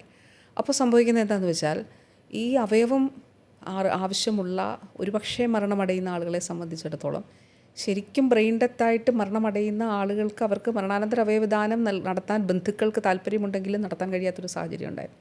പക്ഷേ കോടതികൾ അതിൽ വളരെ നീതിപൂർവമായിട്ടുള്ളൊരു വിധി പ്രസ്താവിച്ചു. അതിൽ അനുകൂലമായിട്ട് മരണാനന്തര അവയവദാനത്തെ പ്രോത്സാഹിപ്പിക്കുന്നതിന് വേണ്ടിയിട്ടുള്ള കോടതിയുടെ വിധികളുണ്ടായി. അപ്പോൾ മൃതസഞ്ജീവനി എന്ന് പറയുന്നത് ഈ ഒരു പശ്ചാത്തലത്തിൽ കൂടിയാണ് നമ്മൾ രൂപീകരിക്കുന്നത്. അതായത് ട്രാൻസ്പെറൻ്റ് ആക്കി ഒരാൾ ഓർഗൻ ഡൊണേറ്റ് ചെയ്യാൻ തീരുമാനിച്ചാൽ അതിൻ്റെ പ്രോസസ്സുകൾ മറ്റെല്ലാ കാര്യങ്ങളും അതുപോലെ ലീഗലി സർട്ടിഫൈ ചെയ്യുന്ന കാര്യങ്ങൾ ഉൾപ്പെടെയുള്ളവ നമ്മളത് ട്രാൻസ്പെറൻ്റ് ആക്കുകയും അതോടൊപ്പം തന്നെ ആർക്കും ഇത് പരിശോധിക്കുന്ന നിലയിലേക്ക് അത് വരികയും ചെയ്തു. അപ്പോൾ അതിൻ്റെ ഒരു വലിയ വ്യത്യാസം ഉണ്ടായിട്ടുണ്ട്. ഇപ്പോൾ കണ്ടില്ലേ, ഒരു കുഞ്ഞുമകൾ, നമ്മുടെ 10 വയസ്സുള്ള മകൾ ഉൾപ്പെടെ ഒരു കുടുംബം നമ്മുടെ മല്ലപ്പള്ളിയിലുള്ള ആ ഒരു ഇൻസിഡൻറ്റ് അവരുടെ ആ ഒരു നഷ്ടത്തെ നമുക്കൊന്നും പറയാൻ പറ്റില്ല. Loss is loss. പക്ഷെ ആ ഒരു ലോസിൽ അവർ ആ ഒരു അവയവം ദാനം ചെയ്യാം എന്നുള്ള എടുത്ത തീരുമാനവും ആ തീരുമാനത്തെ കൂടുതൽ ആളുകളിലേക്ക് അങ്ങനെ ആരെങ്കിലുമൊക്കെ ഇനി അങ്ങനെ ആർക്കെങ്കിലുമൊക്കെ സംഭവിക്കുകയാണെങ്കിൽ ഇത്തരത്തിൽ അവയവദാനം എന്നുള്ള സംഭവത്തെ പ്രോത്സാഹിപ്പിക്കുന്നതിന് വേണ്ടി നിങ്ങൾ ഗവൺമെൻറ് ചെയ്തൊരു കാര്യം ഭയങ്കരമായിട്ട്, കാരണം അവർക്ക് ആ ഒരു ബഹുമതിയോടുള്ള ആ ഒരു യാത്രയയപ്പ് കൊടുത്തതും അങ്ങനെയുള്ള സംഭവങ്ങളൊക്കെ അതെന്തായാലും ഭയങ്കര ഒരു അപ്രീഷിയേറ്റ് ചെയ്യേണ്ട ഒരു കാര്യമായിരുന്നു. തീർച്ചയായിട്ടും. കാരണം ആ ഒരു ഈ പറഞ്ഞതുപോലെ കുഞ്ഞുങ്ങളുടെ പ്രത്യേകിച്ചും മരണം എന്നൊക്കെ പറയുമ്പോൾ അതെ, പക്ഷെ ഞാൻ കണ്ടു ആ വൈകാരികമാണ്, വളരെ ഇമോഷണലി അവർ കൈകൾ കോർത്തു പിടിച്ചാണ് ആ കുഞ്ഞുമകളുടെ അച്ഛനും അമ്മയും അവർ ആ ഒരു ഡിസിഷനിലേക്ക് എത്തിയതും. ഓക്കെ. പിന്നീട് ആ ഒരു നിമിഷങ്ങളെല്ലാം ഒരിക്കലും ഹൃദയത്തിൽ മാറുന്നതല്ല. ഈ പറഞ്ഞതുപോലെ ലോകത്തിന് മുന്നിലൊരു വലിയ മാതൃകയല്ലേ. അതെ, ലോകം ഇത് കണ്ടു. ഇതേ ഒരു കുഞ്ഞ്, ആ കുഞ്ഞിൻ്റെ കുഞ്ഞവയവങ്ങൾ മറ്റുള്ള കുഞ്ഞുങ്ങൾക്ക് നൽകാൻ വേണ്ടിയിട്ട് ആ അച്ഛനും അമ്മയും എടുത്ത തീരുമാനം, അത് ശരിക്കും ലോകത്തിൻ്റെ മുമ്പിൽ കേരളം ഒത്തിരി മാതൃക കാണിക്കുന്നുണ്ട്. പക്ഷേ അങ്ങനെ മാതൃക കാണിക്കുന്ന പലതും അതൊന്നും വാർത്തയായി പോവാതെ നെഗറ്റീവായിട്ടുള്ള കാര്യങ്ങൾ മാത്രം വാർത്തയാകുന്നതാണ് ഏറ്റവും വലിയ പ്രശ്നം. പല സംഭവങ്ങളും ഇപ്പോൾ ലോകത്തിന് മുമ്പിൽ ധാരാളം കേരള സ്റ്റോറീസ് അവതരിപ്പിക്കാനുണ്ടെങ്കിലും ഇവിടെ കേരള സ്റ്റോറി എന്നും പറഞ്ഞുകൊണ്ട് വന്നത് മറ്റൊരു സംഭവമാണ്. അത് വേറൊരു ടോപ്പിക്ക്. അപ്പോൾ എന്താണെങ്കിലും എവിടെ കേരളത്തെ എവിടെ ആർക്കൊക്കെ ഏതൊക്കെ രീതിയിൽ അപമാനിക്കാൻ പറ്റുന്നുണ്ടോ അതൊക്കെ എല്ലാവരും ചെയ്യുന്നുണ്ട്. അങ്ങനെയാണ് എനിക്ക് പേഴ്സണലി തോന്നിയിട്ടുള്ളത്. തീർച്ചയായിട്ടും അതെ. ഇപ്പോൾ ഞാൻ കാണുന്നത് ഇപ്പോൾ ആരോഗ്യ മേഖല തന്നെയാണ് ഏറ്റവും നല്ല ഉദാഹരണം. അതിൽ ഇപ്പോൾ തന്നെ ഒരു 100-120 ഹോസ്പിറ്റൽസിൽ, താലൂക്ക് ഹോസ്പിറ്റൽ മാത്രമാണ് ഞാൻ പറയുന്നത്, താഴെയുള്ള കുടുംബാരോഗ്യ, അവിടെയൊക്കെ നമ്മൾ ചിന്തിക്കാൻ കഴിയുന്നതിനപ്പുറത്തുള്ള ഇൻഫ്രാസ്ട്രക്ചർ ഡെവലപ്മെൻറ്റ് ആയിട്ടുണ്ട്. പുതിയ കെട്ടിടങ്ങൾ 100-100-ലധികം 120ഓളം ഹോസ്പിറ്റൽസിൽ ഓരോ ജില്ലയിലും ഉണ്ട്. 14 ജില്ലകളിലും ഉണ്ട്. ഇപ്പോൾ കഴിഞ്ഞ തുറവൂര്, ചേർത്തല, ചെങ്ങന്നൂർ, കോഴഞ്ചേരി, പത്തനംതിട്ട, ഇങ്ങ് പാറശാല മുതൽ അങ്ങ് നമ്മുടെ കാസർഗോഡ് മഞ്ചേശ്വരം വരെ എല്ലാ ജില്ലകളിലും ഇത് ഉണ്ടായിട്ടുണ്ട്. അതോടൊപ്പം തന്നെ ഈ ക്വാളിറ്റി സർവീസ് എൻഷുർ ചെയ്യാനായിട്ട് നമുക്ക് സംവിധാനങ്ങൾ ഒരുക്കാൻ കഴിഞ്ഞിട്ടുണ്ട്. അപ്പോൾ ഇത് തീർച്ചയായിട്ടും കേരളത്തിൻ്റെ ആരോഗ്യ മേഖലയിലുള്ള മാറ്റമാണ്. അതിൻ്റെ ഒരു മറുവശം കൂടിയുണ്ട്. ഞാൻ നേരത്തെ പറഞ്ഞില്ലേ, ഈ 3000 ഡയാലിസിസ് ചെയ്യുമ്പോൾ ഇതെവിടെ മറ്റൊരു ചിലടത്തേക്ക് പോകേണ്ട അതാണ്. മനസ്സിലായി. ഇതിനകത്ത് വേറൊരു കാര്യം ചോദിച്ചോട്ടെ. ഇപ്പം ഗവൺമെൻറ് ഹോസ്പിറ്റൽ സ്വാഭാവികമായിട്ടും ഇമ്പ്രൂവ് ചെയ്യുന്നുണ്ട്, ധാരാളം ഇമ്പ്രൂവ് ചെയ്തു, ഇനി ഇമ്പ്രൂവ് ചെയ്യും. പക്ഷേ ഇപ്പോഴും കുറച്ചെങ്കിലും എന്താ പറയുക, സാമ്പത്തികമായിട്ട് കയ്യിൽ പൈസ ഉള്ള ആൾക്കാർ always prefer the private hospital. Why? മാറി വരുന്നുണ്ട്. അപ്പോൾ ഇതിലൊരു കാര്യം കൂടി വെച്ചിരുന്നു, ഒരു പൊതുധാരണയുണ്ടല്ലോ ഗവൺമെൻറ് ഹോസ്പിറ്റൽസിൽ എന്താണ് വൃത്തിയില്ല, എനിക്ക് ഒരു പ്രൈവറ്റ് റൂം വേണം, കിട്ടില്ല അങ്ങനെ. പക്ഷേ ഈ ഒരു ധാരണ മാറി വരുന്നുണ്ട്. നമ്മുടെ ഗവൺമെൻറ് ഹോസ്പിറ്റൽസിൽ വിശ്വാസത്തോടു കൂടി ഒരുപാട് ആളുകൾ വരുന്നുണ്ട്. ഇപ്പം അവർ തന്നെ ഓപ്പണായിട്ട് ഫേസ്ബുക്കിലും മറ്റ് സോഷ്യൽ മീഡിയയിലൊക്കെ പോസ്റ്റുകൾ ഇടുന്നുണ്ട്. അപ്പോൾ ഇപ്പോൾ നമ്മൾ പൊതുവിൽ നോക്കുമ്പോൾ ഈ ഒരു വിഷയമുണ്ടല്ലോ, അത് എല്ലാവർക്കും ഒരുപോലെ ബാധകമാണ്. വൃത്തി, ശുചിത്വം, അതോടൊപ്പം തന്നെ ടോയ്ലറ്റ്സിൻ്റെ. അപ്പോൾ ഇത് നമ്മളെല്ലാം 100% എന്നുള്ളതല്ല, പക്ഷേ നമ്മളൊരു വലിയൊരു എന്താണ് ഒരു പ്രവർത്തനം ഇതിൻ്റെ ഭാഗമായിട്ട് നടത്തുകയും ആ പ്രവർത്തനത്തിൻ്റെ ഭാഗമായിട്ടുള്ള മാറ്റം ഉണ്ടാവുകയും ചെയ്തിട്ടുണ്ട്. ഇപ്പോൾ ഉദാഹരണം പറഞ്ഞാൽ, കോട്ടയം മെഡിക്കൽ കോളേജിൽ കാർഡിയോളജിയിൽ സർജറി ചെയ്യുന്നതിന് വേണ്ടി ഗൾഫിൽ നിന്ന് വരുന്നവരുണ്ട്. ന്യൂറോളജിയിൽ തിരുവനന്തപുരം മെഡിക്കൽ കോളേജിൽ വന്ന് ഇൻ്റർവെൻഷണൽ ന്യൂറോളജിയുടെയൊക്കെ ഭാഗമായിട്ട് വന്ന് സർജറി ചെയ്തിട്ട് പോകുന്നവരുണ്ട്. നമ്മുടെ RCCയിലും MCCയിലും സർക്കാരിൻ്റെ ഓട്ടോണമസ് സ്ഥാപനങ്ങളാണല്ലോ ഇതെല്ലാം. റീജിയണൽ ക്യാൻസർ സെൻ്ററും മലബാർ ക്യാൻസർ സെൻ്ററും ഒക്കെ ഇവിടെ വന്ന് ചികിത്സ തേടി പോകുന്നവരുണ്ട്. എത്രയോ ആളുകൾ നമ്മുടെ ജില്ലാ ആശുപത്രിയിലെ താലൂക്ക് ആശുപത്രികളിലും അവർ ട്രീറ്റ്മെൻറ്റ് എടുക്കുന്നു. അപ്പോൾ വലിയ മാറ്റം ഉണ്ടാകുന്നുണ്ട്. ഒരു വർഷം കേരളത്തിൽ OPയിലെത്തുന്ന സർക്കാരിൻ്റെ ആശുപത്രികളിൽ OPയിലെത്തുന്നവരുടെ എണ്ണം ഏതാണ്ട് 12,36,00,000 12,36,00,000 മൾട്ടിപ്പിൾ എൻട്രി കൂടിയാണ് ഞാൻ പറഞ്ഞത്. അപ്പോൾ ഞാൻ ഒരു വർഷം പോയ പിന്നെ അപ്പോൾ അങ്ങനെ 12,36,00,000 ആളുകൾ ഒരു വർഷം കേരളത്തിൽ സർക്കാർ ഹോസ്പിറ്റലുകളിൽ OPയിലെത്തുന്നു. ഇപ്പോൾ മേജർ സർജറികൾ ഒരു വർഷം കേരളത്തിൽ സർക്കാർ ആശുപത്രികളിൽ നടക്കുന്നത് 2.5 ലക്ഷത്തിന് മുകളിലാണ്. മേജർ സർജറികൾ ഒരു വർഷം. അപ്പോൾ ഈ 5 വർഷത്തെ നമ്മൾ കണക്കെടുക്കുമ്പോൾ നമ്മളൊന്ന് കണക്കാക്കി നോക്കിയാൽ എത്ര 12.5 ലക്ഷം മേജർ സർജറികളാണ് കേരളത്തിൽ ഒരു വർഷം. 2.5 ലക്ഷം സർജറികൾ കേരളത്തിൽ നടക്കുന്നു. അപ്പോൾ അത്രയും വലിയ മാറ്റം കേരളത്തിൽ ഉണ്ടായിട്ടുണ്ട് എന്നുള്ളതാണ്. ആളുകൾ അക്സെപ്റ്റ് ചെയ്ത് വരാൻ കുറച്ച് ടൈം എടുക്കും ഇനിയും. അല്ല, ശരിക്കും റിയാലിറ്റിയിൽ ആളുകൾ വരുന്നുണ്ട്. ഈ ഒരു സർക്കാർ ആശുപത്രി കൊള്ളില്ല, അവിടെ അങ്ങനെ ഒരു ധാരണ മാറുന്നുണ്ട്. അത് വിശ്വസിക്കാൻ കഴിയുന്നതാണ്, അവിടെ പോകാൻ കഴിയും എന്നുള്ളൊരു മാറ്റം. അതുകൊണ്ടാണല്ലോ ഇത്രയും അധികം ആളുകൾ അതുകൊണ്ടാണ് സർക്കാർ ആശുപത്രിയിൽ എത്തപ്പെടുന്നത്. സർക്കാർ ആശുപത്രികളിൽ ഇടയ്ക്കിടയ്ക്ക് ഉണ്ടാകുന്ന മരുന്ന് ക്ഷാമം എന്ന് പറഞ്ഞാൽ നമ്മളെപ്പോഴും വാർത്ത കേൾക്കുന്നതാണ്. ഒരു മരുന്ന് അവൈലബിൾ അല്ലേ പോലും ഉടനെ മന്ത്രി രാജിവെക്കണം, അല്ലെങ്കിൽ മന്ത്രിയുടെ തലയിൽ കുറ്റം വരുന്ന കാലമാണ്. അങ്ങനെയാണ് എല്ലാവരും പറയുന്നത്. അപ്പോൾ ഈ മരുന്ന് ക്ഷാമം പരിഹരിക്കാൻ വേണ്ടി എന്തൊക്കെയാണ് ചെയ്തിരിക്കുന്നത് ഇപ്പം? നമ്മളുടെ സർക്കാരിൻ്റെ മരുന്ന് പ്രൊക്യൂർമെൻറ്റ് നടക്കുന്നത് ഒരു സ്ഥാപനം വഴിയാണ്, KMCL, Kerala medical services corporation limited എന്ന സ്ഥാപനമാണ്. അപ്പോൾ നമ്മൾ സർക്കാരിൽ മരുന്ന് വാങ്ങിക്കുന്നത് എങ്ങനെയാണെന്ന് വെച്ചാൽ, നമ്മൾ ഇൻറ്റൻറ്റ് വാങ്ങിക്കും ആശുപത്രികളിൽ.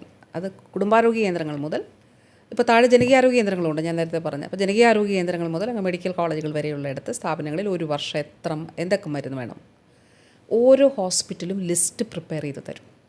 അപ്പോൾ നമ്മൾ ഓരോ വർഷം 20% ക്വാണ്ടിറ്റിയിൽ ഹൈക്ക് കൊടുക്കുന്നുണ്ട്. കാരണം അത്രയും ആളുകൾ കൂടിക്കൊണ്ടിരിക്കുന്നുണ്ട്. അപ്പോൾ 20% ഹൈക്ക് വരുന്നുണ്ട്.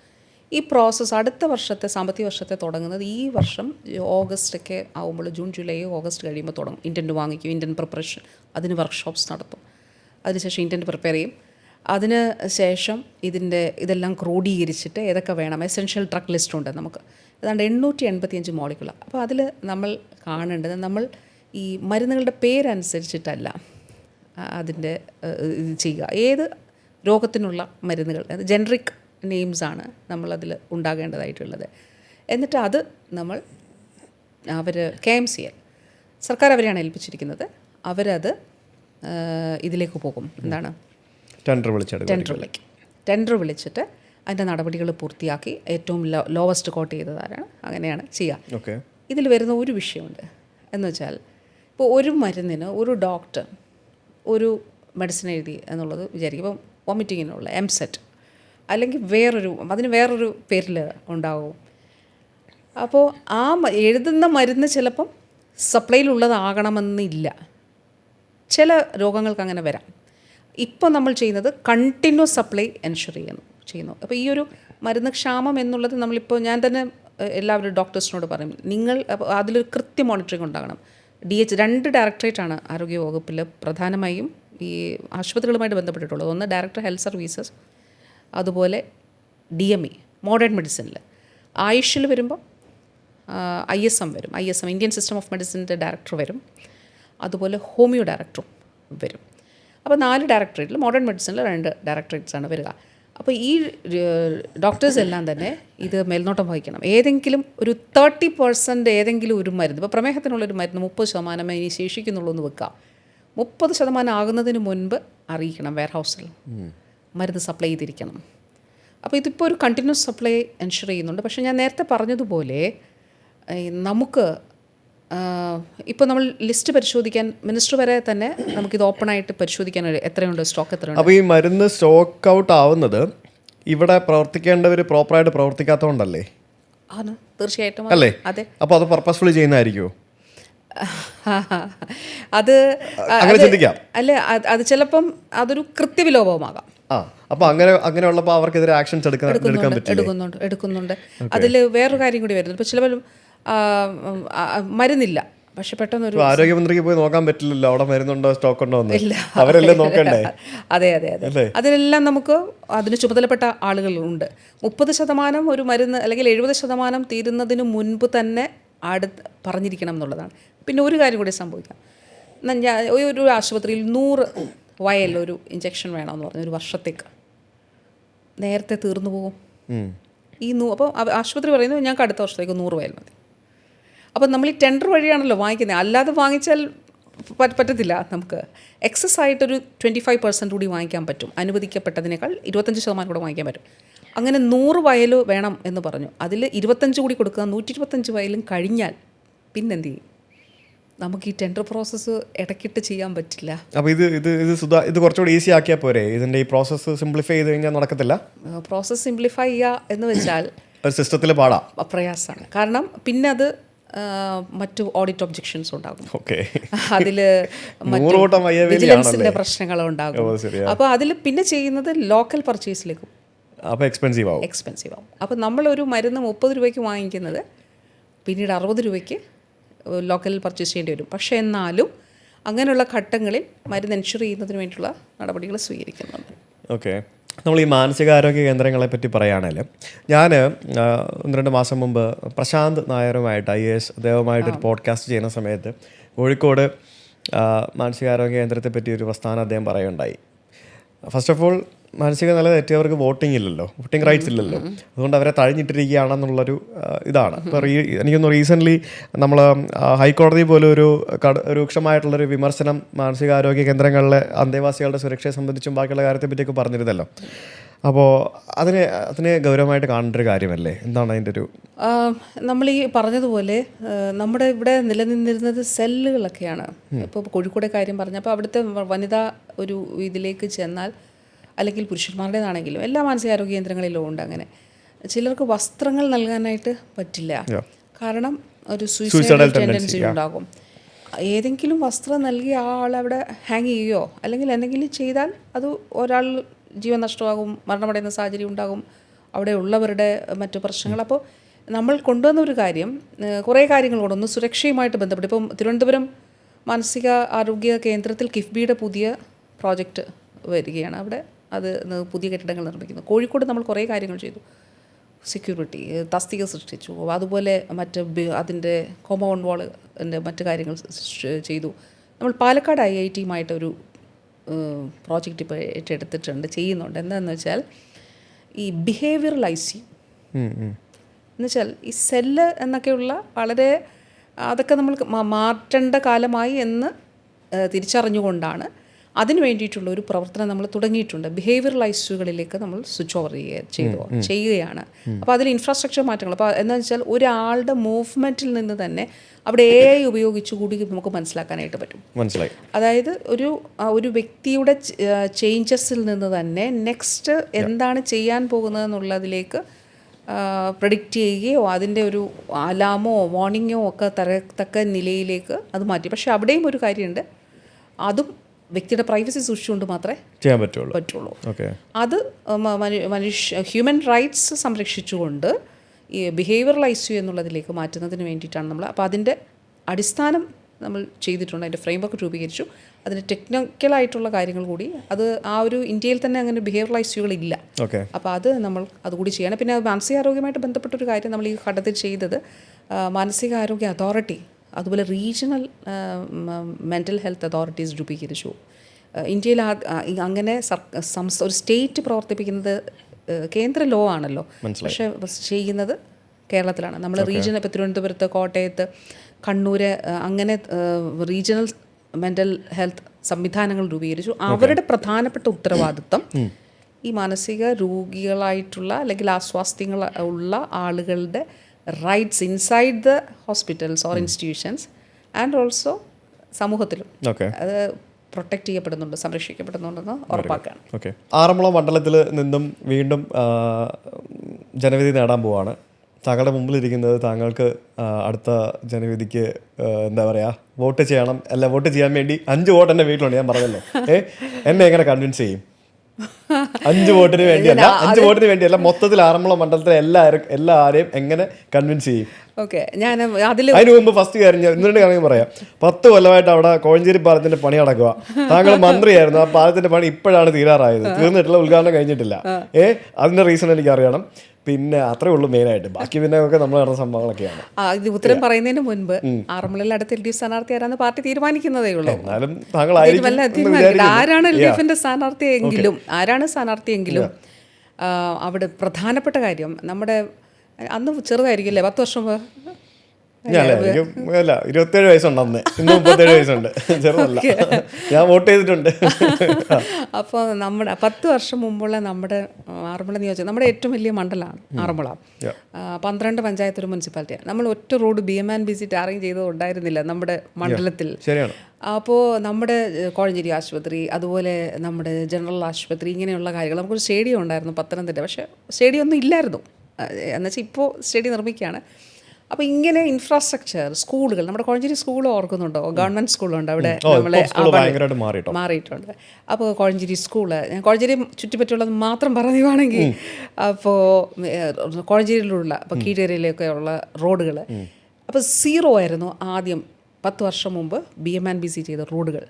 ഇന്ന് ആ BMNBC ചെയ്ത റോഡുകളുടെ എണ്ണം 63 ആണ്. ചെറുതും വലുതുമായിട്ടുള്ള എല്ലാ റോഡുകളും BMNC. നമ്മൾ 4 പാലങ്ങൾ പ്രധാനമായിട്ടും, പിന്നെ ചെറിയ പാലങ്ങളും ഉണ്ട്. ഈ പമ്പയുടെ ഡൗൺ സ്ട്രീമിൽ ആറന്മുള ക്ഷേത്രം, നമ്മുടെ വള്ളംകളി നടക്കുന്ന ആറന്മുള ക്ഷേത്രത്തിന് താഴെയിട്ട് അഞ്ഞിലിമുട്ടിക്കടവ് പാലമാണ് ആദ്യം നിർമ്മിക്കുന്നത്. പിന്നെ കോഴഞ്ചേരി പാലത്തിലേക്ക് വന്നാൽ, കോഴഞ്ചേരി പാലം 2019 ബഹുമാനപ്പെട്ട അന്നത്തെ മിനിസ്റ്റർ ഉദ്ഘാടനം ചെയ്യുന്നത്, ജി സുധാകരൻ മിനിസ്റ്റർ. അത് കിഫ്ബിയിലൂടെ അന്നത്തെ ധനകാര്യ വകുപ്പ് മന്ത്രി ബഹുമാനപ്പെട്ട ഡോക്ടർ തോമസ് ഐസക് അനുവദിച്ചതാണ്. അതിനുശേഷം 2020 കോവിഡ്, 2019 18 ചെയ്യുന്നത്. 18 ഉദ്ഘാടനം കഴിഞ്ഞ ഉടനെയാണ് മഹാപ്രളയം വന്നു. അപ്പം നമ്മളെല്ലാം ആ പാലത്തിൻ്റെ അവിടെ ചെന്ന്, അന്ന് കോഴഞ്ചേരിയിലുണ്ട്. ഉണ്ട്, എൻ്റെ വീട്ടിലൊക്കെ വെള്ളം. എൻ്റെ കല്യാണത്തിൻ്റെ ഒരാഴ്ച മുമ്പാണ് പ്രളയം വന്നത്. അതെ അതെ, അത് നമുക്ക് ഒരിക്കലും മറക്കാൻ പറ്റുന്ന ഒരു കാര്യമല്ല. അവിടെ മുഴുവൻ വെള്ളമായി. പാലത്തിൻ്റെ തൊട്ടില്ല എന്ന് പറഞ്ഞിട്ടാണല്ലോ ഒഴുകിയത് വെള്ളം. അതായത് അത്രയും ഉയർന്ന് പമ്പ കരകവിഞ്ഞ് ഒഴുകി. ഞാൻ ഓർക്കുന്ന അന്ന് നമ്മുടെ ഈ ബോട്ട് വരുമ്പോഴേ, ഈ കൊല്ലത്തുനിന്ന് തിരുവനന്തപുരത്തുനിന്നല്ലേ ബോട്ട്, കടൽ അവർക്ക് പരിചിതമാണ്, പക്ഷെ പുഴ പരിചിതമല്ല. അപ്പോൾ പുഴ എങ്ങനെയാണ് സ്വഭാവം എന്നുള്ളത് അറിയില്ല. ഇത് പുഴയാണോ അല്ല കരയാണോ എന്നറിയാത്ത നിലയിലായിരുന്നു. നമ്മൾ കോഴഞ്ചേരി പാലത്തിൻ്റെ അവിടെ നിന്ന് ബോട്ട് റെസ്ക്യൂവിന് വേണ്ടിയിട്ട് അങ്ങ് താഴേക്ക് വിടാൻ ശ്രമിച്ചു. അതുപോലെ സെൻറ്റ് തോമസ് സ്കൂളിൻ്റെ അതുവഴി താഴേക്ക് പോകത്തില്ലേ, ഒരു സെൻറ്റ് തോമസ് അല്ല മർത്തോമ സ്കൂളിൻ്റെ അതുവഴി താഴേക്ക് പോകുന്ന ആ ഭാഗത്തൊന്നും നമുക്ക് അടുക്കാൻ പറ്റത്തില്ലായിരുന്നു. കാരണം വെള്ളം ഭയങ്കര ശക്തിയായിട്ട് അവിടെ ഒഴിക്കുന്ന സമയമായിരുന്നു. അപ്പോൾ ഞാൻ പറഞ്ഞ ആ മഹാപ്രളയം, പിന്നീടുള്ള പ്രളയം, പിന്നെ കോവിഡ്, അതൊക്കെ നിന്നു. അപ്പോൾ നിർമ്മാണം ഇത് ചെയ്തു. പക്ഷെ നമ്മൾ കേസുകൾ ഏതാണ്ട് 3-4 കേസുകൾ കോഴഞ്ചേരി പാലവുമായിട്ടുണ്ടായിരുന്നു. 3.5 വർഷം ഹൈക്കോടതിയിൽ തന്നെ കേസുണ്ടായിരുന്നു. അതിന് സർക്കാരിന് ചെയ്യാൻ പറ്റില്ല. അല്ല, കോടതി നമ്മൾ ഇടപെട്ടെന്ന് വെച്ചാൽ നമ്മൾ വക്കീലിനെ എടുത്ത് കണ്ട്, ഇതൊരു അപ്പുറത്ത് മാരാമണി നമുക്കൊരു സ്പാൻ വെക്കാൻ പറ്റത്തില്ലായിരുന്നു. തർക്കം, പുറമ്പോക്ക് വസ്തുവാണ്, പക്ഷേ തർക്കം, അത് അവിടെ നിന്ന് ഒഴിപ്പിക്കാൻ കഴിയില്ല എന്നുള്ള നിലയിൽ തർക്കം. അതിനുശേഷം GSTയുടെ വിഷയവുമായിട്ട് ബന്ധപ്പെട്ടു. ആദ്യത്തെ കോൺട്രാക്ടറും നല്ലൊരു കോൺട്രാക്ടറായിരുന്നു. അപ്പോഴാണ് ഈ GST ഇഷ്യൂസ് വന്നത്. അപ്പോൾ 1.5 വർഷം, പിന്നെ ആ 3.5 വർഷം അങ്ങനെ ഹൈക്കോടതി കേസ്. പിന്നെ വീണ്ടും അടുത്ത് ടെൻഡർ ചെയ്തു. 6 തവണ ടെൻഡർ ചെയ്തു. ഒരു ടെൻഡർ എന്ന് പറഞ്ഞാൽ കിഫ്ബിയുടേത് 30 ദിവസം മിനിമം ടെൻഡർ ഓപ്പൺ ചെയ്തെടുത്ത്, അതിൽ ആളില്ല, അല്ലെങ്കിൽ ഒരാളെ ഉണ്ടാവുള്ളൂ. അങ്ങനെ 6 തവണ ടെൻഡർ ചെയ്തു. അപ്പം മിനിമം 30x6 തന്നെ അത്രയും 1 വർഷം എടുത്തു. അപ്പം 4.5 വർഷം പോയി. എന്നിട്ട് നമ്മൾ ഈ ഇതിൽ ഏറ്റവും പ്രധാന ആർച്ച്, അതെല്ലാം കോഴഞ്ചേരിയുടെ ഒരു വൈകാരികത. അതെ, കോഴഞ്ചേരി എല്ലാവർക്കും ഒരു വൈകാരികതയായിരുന്നു. കാരണം പ്ലെയിൻ പാലം പോരാ, വേണം, നമ്മുടെ പഴയ കോഴഞ്ചേരി പാലം പോലെ വേണം എന്നുള്ളത്. അതുകൊണ്ട് നമുക്ക് കൂടുതൽ സമയമെടുത്തു. മറ്റു പാലമായിരുന്നു നമുക്ക് നേരത്തെ ഇപ്പം തന്നെ തീർന്നു പോകുമായിരുന്നു. പക്ഷേ ആ സ്പാൻ, ഈ ഏറ്റവും ഒടുവിലത്തെ ഒരു തടുക്കത്തെ ഇതാണ് നമ്മൾ ഏറ്റവും വലുത്. തീരും. പാലം തീരും, തീർന്നാൽ കുറച്ച് വോട്ടോടെ കിട്ടും. പാലം തീരും. പിന്നെ കോഴഞ്ചേരി ആശുപത്രി, ഞാൻ പറഞ്ഞു ജനറൽ ആശുപത്രി പത്തനംതിട്ട 52 കോടി രൂപയുടെ പുതിയ കെട്ടണം. കാത്തലാബ് 10 വർഷം മുൻപ് ഒരു കാർഡിയോളജിയിൽ ഒരു ട്രീറ്റ്മെൻറ്റ് സർക്കാർ സംവിധാനത്തിൽ നമ്മുടെ മണ്ഡലത്തിൽ ഉണ്ടായിരുന്നില്ല. ഇന്ന് 8,000 ഇൻ്റർവെൻഷൻസ് നടന്നു. 8,000 ഇൻ്റർവെൻഷൻസ് എന്ന് പറഞ്ഞാൽ ഞാൻ ഈ പറഞ്ഞ പോലെ ഒന്ന് നെഞ്ചുവേദന എടുത്താൽ നിസ്സഹായരായി പോകുന്നു. അയ്യോ എനിക്ക് പണമില്ല എന്നൊരു ചിന്ത, സെക്കൻഡ് തോട്ട് വരുന്നവർ ഭൂരിപക്ഷമുള്ള അവർ. പിന്നെ സ്കൂളുകൾ, ഇപ്പോൾ കോഴഞ്ചേരി സ്കൂളിനെ പറ്റി തന്നെ പറഞ്ഞില്ലേ അത്. പിന്നെ നമ്മുടെ സ്റ്റേഡിയം 50 കോടി രൂപയുടെയാണ്. നമുക്കൊരു സിന്തറ്റിക് ട്രാക്ക് ഉണ്ടായിരുന്നില്ല. നമ്മുടെ 20 സ്കൂൾ അറിയില്ലേ, സെൻറ്റ് ജോൺ സ്കൂൾ, അവിടെ നിന്നൊക്കെ നാഷണൽ പ്ലെയേഴ്സൊക്കെ പോയി പരിശീലിച്ചിരുന്നത് പാലായിലൊക്കെയാണ്. അപ്പോൾ അങ്ങനെ സ്റ്റേഡിയം, സ്കൂളുകൾ, ആശുപത്രികൾ, പാലങ്ങൾ. അതുപോലെ ഇന്നലെ ഒരു ഇതുണ്ടായിരുന്നേ, നമ്മുടെ കുളനടയിൽ മണ്ണാക്കടവ് പാലം. അയ്യോ, അവിടെ ഒരു നാട് മുഴുവൻ ഒഴുകിയെത്തി. അതിൻ്റെ പൂർത്തീകരിച്ചുള്ള ഉദ്ഘാടനമാണ് നമ്മൾ നടത്തിയത്. അതുപോലെ അച്ചൻകോവിൽ തന്നെ കുളനടയ്ക്ക് അപ്പുറത്ത് നമ്മുടെ സാഹിത്യകാരൻ ബഹുമാനായ ബെന്യാമിൻ ഉണ്ടല്ലോ, അദ്ദേഹത്തിൻ്റെ വീടിൻ്റെ അടുത്ത് നിന്ന് അപ്പുറത്ത് മഹാദേവ ക്ഷേത്രമാണ് കുളനട, പന്തളം. 100 വർഷം മുമ്പുള്ള ആവശ്യമായിരുന്നു ഇവിടെ ഒരു പാലം വേണം, ഇപ്പോൾ യാഥാർത്ഥ്യമാവുന്നു. അപ്പോൾ അങ്ങനെ വികസനം, അതോടൊപ്പം തന്നെ അടിസ്ഥാന സൗകര്യം, ഇതെല്ലാം യാഥാർത്ഥ്യമാക്കിയ ഒരു ഘട്ടമാണ്. അപ്പോൾ അതുകൊണ്ട് ആര് LDFൽ മത്സരിച്ചാലും ഇതാണ് 10 വർഷം മുമ്പുള്ള ആറന്മുളയും 10 വർഷം ഇപ്പുറമുള്ള ആറന്മുളയും. There are a lot of changes. Yes. Okay, ഇനി ഒരു തവണയും കൂടി ആരോഗ്യവകുപ്പ് കൈകാര്യം ചെയ്യാനുള്ള അവസരം ലഭിക്കുകയാണെങ്കിൽ സ്വീകരിക്കുമോ? ഞാനൊരു പാർട്ടി അംഗമാണല്ലോ. ഓക്കെ, അങ്ങനെ ഡിപ്ലോമാറ്റിക് ആൻസർ പറ്റില്ല, അത് പറ്റില്ല. ഇനി ഒരു തവണയും കൂടെ ജയിച്ചു വരികയാണ് മന്ത്രിസ്ഥാനമായിട്ട്, ഓക്കെ, വീണ ആരോഗ്യവകുപ്പ് തന്നെ കൈകാര്യം ചെയ്തോളൂ എന്ന് പറഞ്ഞാൽ സ്വീകരിക്കോ ഇല്ലയോ? There is no choice. എന്ന് വെച്ചാൽ നമ്മൾ മത്സരിക്കണോ എന്നുള്ളത് ഓക്കെ, പാർട്ടി തീരുമാനിക്കുന്ന കാര്യമാണ്. അത് മത്സരിക്കണോ അല്ല വേണ്ടയോ പാർട്ടിയാണ് തീരുമാനിക്കുന്നത്. ഇനി ഏത് ഉത്തരവാദിത്തം ചെയ്യണം എന്നുള്ളത് പാർട്ടി വിൽ ഡിസൈഡ്. ബട്ട് ഒരു കാര്യം ഉറപ്പാണ്, ഇപ്പോൾ ഈ 5 വർഷമില്ലേ, നേരത്തെ പറഞ്ഞില്ല, ഞാൻ ചുമതലയേൽക്കുമ്പോൾ 2ാം വേവിൻ്റെ തുടക്കം മെയ് 20-ാം തീയതി ഈ ഒരു 5 മണി കഴിഞ്ഞിട്ട് സത്യപ്രതിജ്ഞ ചെയ്ത് പുറത്തിറങ്ങുമ്പോൾ 30,000 കേസസ്. അപ്പോൾ അതിനു മുമ്പ് നമ്മൾ ടോട്ടൽ ലോക്ക്ഡൗൺ ആയിരുന്നല്ലോ. അപ്പോൾ ഇതിന് ശേഷം നമുക്ക് ലോക്ക്ഡൗൺ അങ്ങനെ സംസ്ഥാനം നിർമ്മാണം ഇല്ല, ഓഫീസുകൾ പോകുന്നില്ല, വർക്ക് ഫ്രം ഹോമാണ്. അങ്ങനെ നമ്മുടെ സമൂഹത്തിൻ്റെ എല്ലാ വ്യവസ്ഥകളും ഒന്ന് ഫ്രീസ്ഡായി നിൽക്കുന്നൊരു സമയമാണ്. അപ്പോഴാണ് നമ്മളുടെ വാക്സിനേഷൻ ചെയ്യാൻ തുടങ്ങുന്നു. പിന്നെ നമ്മുടെ സ്ട്രാറ്റജീസ് മൈക്രോ കണ്ടെയ്ൻമെൻറ്റിലേക്ക് പോയി നമ്മൾ. അപ്പോൾ അങ്ങനെയുള്ള കാര്യങ്ങളിലേക്ക് വന്നു. ഈ നിമിഷം വരെ ഞാൻ നേരത്തെ പറഞ്ഞ 5417 ജനകാരോഗ്യ കേന്ദ്രങ്ങൾ, അതുപോലെ സ്പെഷ്യാലിറ്റി സർവീസസ് 125 ഹോസ്പിറ്റൽസ്, ഡയാലിസിസ്, എല്ലാ ജില്ലകളിലും കാത്ത് ലാബ്, പുതിയ സ്ഥാപനങ്ങൾ KCDC, രാജ്യാന്തര ആയുർവേദ ഗവേഷണ കേന്ദ്രം, ഇൻസ്റ്റിറ്റ്യൂട്ട് ഓഫ് ഓർഗൻ ട്രാൻസ്പ്ലാന്റേഷൻ ഒക്കെ ഉൾപ്പെടെ, നാഷണൽ ഇൻസ്റ്റിറ്റ്യൂട്ട് ഓഫ് ഓണായുഷ് ഒക്കെ ഉൾപ്പെടെ പുതിയ സ്ഥാപനങ്ങൾ ഇതെല്ലാം സാധ്യമാക്കി. അതുകൊണ്ട് 100% കഠിനാധ്വാനം ചെയ്തിട്ടുണ്ട്. റിസൾട്ട് ഉണ്ടാവും ഉറപ്പായിട്ടും. തീർച്ചയായിട്ടും റിസൾട്ട് ആരോഗ്യ മേഖലയിൽ ഉണ്ടാകുന്നത് എങ്ങനെയാണ്? അത് ജനങ്ങൾക്ക് അനുഭവവേദ്യമാകുമ്പോഴാണ്. തീർച്ചയായും. ഇപ്പോൾ ഈ പറഞ്ഞതുപോലെ ഈ കാലത്ത് അല്ലെങ്കിൽ പോലും അപ്പോഴും ആ ക്വസ്റ്റ്യനുണ്ട്, മന്ത്രിയുടേതാണോ ഉത്തരവാദിത്തം എന്നുള്ളതുണ്ട്. ഇനി അങ്ങനെ ആണെങ്കിലും മുൻപൊക്കെ നടന്നിട്ടുള്ള കാര്യങ്ങളാണെങ്കിൽ പോലും ഇത്രയും ആക്രമിക്കപ്പെടുമ്പോഴും ഒരു കാര്യമുണ്ട് കേട്ടോ, ആരോഗ്യവകുപ്പ് ഒരു ടീമായിട്ട് ഒന്നിച്ചെന്ന് പ്രവർത്തിച്ചു. കേരളത്തിൽ എന്തെങ്കിലും ഒരു സംഭവം നല്ലതെന്ന് ആരെങ്കിലും പറഞ്ഞു കഴിഞ്ഞാൽ അതിൻ്റെ ക്രെഡിറ്റ് മന്ത്രിക്ക് കിട്ടുന്നുണ്ടോ? നെഗറ്റീവ് ആവുന്ന ക്രെഡിറ്റ് മാത്രമല്ല മന്ത്രി കിട്ടുന്നുള്ളൂ. വളരെ കറക്റ്റ്. ഞാൻ അതിലൊരു ഉദാഹരണം പറയട്ടെ. ഈ അടുത്ത് ഞാനൊരു ജേർണലിസ്റ്റിനോട് സംസാരിച്ചു. അപ്പോൾ ഞാൻ അങ്ങനെ ഒരു ആളോടും വളരെ അടുപ്പമുള്ള 1-2 പേരോടും മാത്രം അതല്ല സത്യം ഇതെന്ന് പറയാൻ ശ്രമിച്ചിട്ടുണ്ട്. ബാക്കി ആരോടും ഞാൻ അത് പറയാൻ ശ്രമിച്ചിട്ടില്ല. അപ്പം എനിക്കൊരു അടുപ്പമുള്ള ഒരു ജേർണലിസ്റ്റിനോട് ഞാൻ പറഞ്ഞു, എൻ്റെ പടം വെച്ചിട്ടാണ് ചർച്ച എന്ന് വെച്ചിട്ട് ഒരു പത്രത്തിലും പിറ്റേ ദിവസം ഇതേപോലെ CM RCCയുടെ 14 നില ഉദ്ഘാടനം ചെയ്തിട്ട് ആ കത്രിക എൻ്റെ കയ്യിൽ തരുകയാണേ. അല്ലെങ്കിൽ ഒരു സെക്കൻഡ് പേജിൽ പോലും ഒരു പടം കൊടുക്കത്തില്ല, കാരണം ആ പത്രം കൊടുക്കാറില്ല അങ്ങനെ. ഓക്കെ. പക്ഷേ അന്ന് ഈ പടം ഫ്രണ്ട് പേജിൽ കൊടുത്തു എൻ്റെ കയ്യിൽ തരുന്നത്. അപ്പോൾ ഞാൻ പറഞ്ഞത്, ഞാൻ ഈ ജേർണലിസ്റ്റിനോട് സംസാരിക്കുമ്പോൾ, ആ പത്രത്തിലെ ജേർണലിസ്റ്റ് അല്ല, പക്ഷെ ഞാൻ പറഞ്ഞു, കണ്ടില്ലേ ഇന്നതിങ്ങനെ, പിന്നെ നിങ്ങളുടെ ചാനലിലെ പരിപാടി ഇങ്ങനെ, ഇതൊന്നുമല്ല സത്യം. എന്നിട്ട് ഞാൻ ഇതിൻ്റെ ഒരു കാര്യം പറഞ്ഞു. പിന്നെ ഈ കാലത്ത് നമ്മൾ കൂടുതൽ ചെയ്യാൻ ശ്രമിച്ചതെന്നാണ് WHO ഗൈഡ് ലൈൻ എല്ലാവരും DME ഒന്നുകൂടി ഇറക്കി, സർക്കുലറായിട്ട് ഇറക്കി, ഗവൺമെൻറ് എൻ്റെ നടപടി സ്വീകരിച്ചു, സേഫ്റ്റി ഗൈഡ് ലൈൻ. അപ്പോൾ അതിൻ്റെ മാറ്റങ്ങളുണ്ട്. ഈ കാലഘട്ടത്തിൽ നമുക്ക് ആഗോളതലത്തിൽ 10% വീഴ്ച, ഇങ്ങനെ സർജിക്കൽ എറേഴ്സ് എങ്കിൽ നമുക്ക് 0.02% ഉള്ളൂ.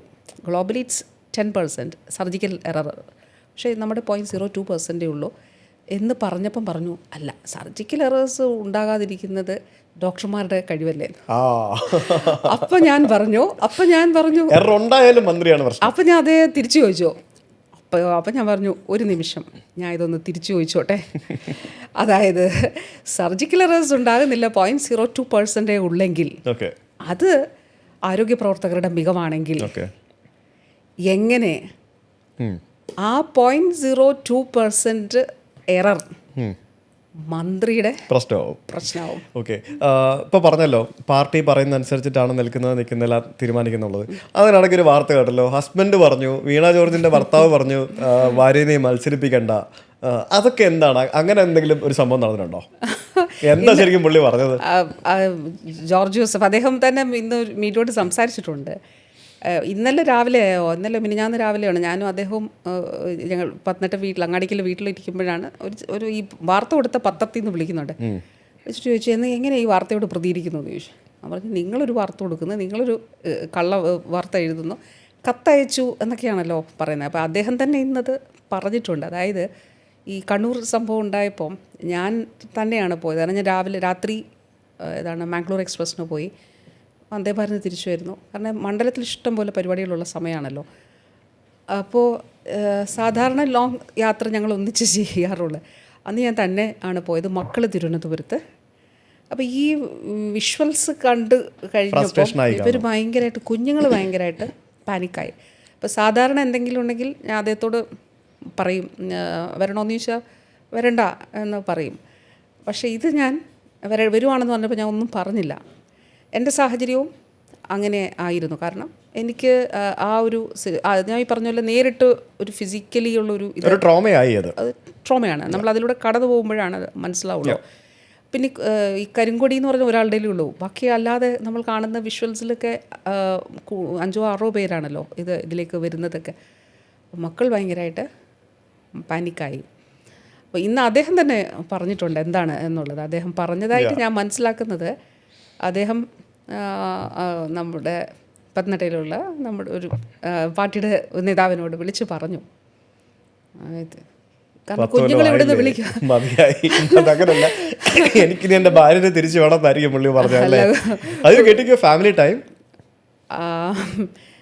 ഞാൻ കണ്ടെത്താനായിട്ട് തീർച്ചയായിട്ടും ശ്രമിക്കും. കാരണം കുട്ടികളായിട്ടും ഭർത്താവായിട്ടൊക്കെ ടൈം സ്പെൻഡ് ചെയ്യാനായിട്ട് കിട്ടുന്നുണ്ടോ ആവശ്യത്തിനധികം? ആവശ്യത്തിനധികം കിട്ടുന്നില്ല, ആവശ്യത്തിന് കിട്ടുന്നില്ല. പക്ഷെ എന്നാലും ആ ഒരു കമ്മ്യൂണിക്കേഷൻ ഉറപ്പായിട്ടും ഉണ്ടാകും. പക്ഷെ ഇത് ആ ഒരു സാഹചര്യത്തിലാണ് അദ്ദേഹം വിളിച്ചു പറഞ്ഞു. ഈ കത്തയച്ചു എന്നൊക്കെ പറഞ്ഞത് പൂർണ്ണമായിട്ട് തെറ്റായിട്ടുള്ള കാര്യമാണെന്ന് അദ്ദേഹം തന്നെ പറഞ്ഞിട്ടുണ്ട്. പിന്നെ മീഡിയ എന്നോട് അത്ര സ്നേഹം ചില മാധ്യമങ്ങൾക്കുള്ളതുകൊണ്ട് അത് അവിടെ ഞാൻ ലാസ്റ്റ് ചോദ്യം ചോദിച്ചു വരുത്താം. നമുക്ക് കുറേ ചോദ്യങ്ങൾ ചോദിക്കണം എന്നുണ്ട്, പക്ഷേ നമുക്ക് രണ്ടുപേർക്ക് സമയപരിമിതി ഉള്ളതുകൊണ്ട് ലാസ്റ്റ് ചോദ്യം. 2 തലമാണെന്നുണ്ടെങ്കിലും മാധ്യമപ്രവർത്തനമാണോ രാഷ്ട്രീയമാണോ വീണാ ജോർജ് എന്ന് പറഞ്ഞ വ്യക്തിക്ക് ഏറ്റവും കൂടുതൽ ആസ്വദിച്ച് ചെയ്യാൻ പറ്റിയത്? ഇതിൽ ആസ്വാദനം എന്നുള്ളതല്ല, പക്ഷേ രണ്ടും കഠിനാധ്വാനമാണ്. ഹാർഡ് വർക്ക് തീർച്ചയായിട്ടും വേണം. ഇപ്പം പൊതുപ്രവർത്തന രംഗത്തും നല്ലതായിട്ട് നമ്മൾ കഠിനാധ്വാനം ചെയ്താലും, കാരണം നമ്മളൊരു കാര്യം മനസ്സിലാക്കണേ, ഒന്നൊരു കാര്യം മനസ്സിലാക്കുക എന്നുള്ളത് വളരെ പ്രധാനപ്പെട്ട. അപ്പോൾ നമ്മൾ തീർച്ചയായിട്ടും പഠിക്കണം ആ കാര്യം എന്താണ്. അപ്പോൾ നമ്മൾ B.Ed പഠിക്കുമ്പോൾ നമ്മൾ പഠിക്കും to teach John maths you have to know maths and you have to know ജോണിനെ അറിയണം, മാത്സും അറിയണം. അപ്പം നമുക്ക് ഈ പൊതുപ്രവർത്തന രംഗത്ത് തീർച്ചയായിട്ടും കാര്യങ്ങൾ പഠിക്കുക, ആളുകൾ സെൻസിറ്റീവ് ആയിരിക്കുക, വളരെ വളരെ പ്രധാനപ്പെട്ട കാര്യമാണ്.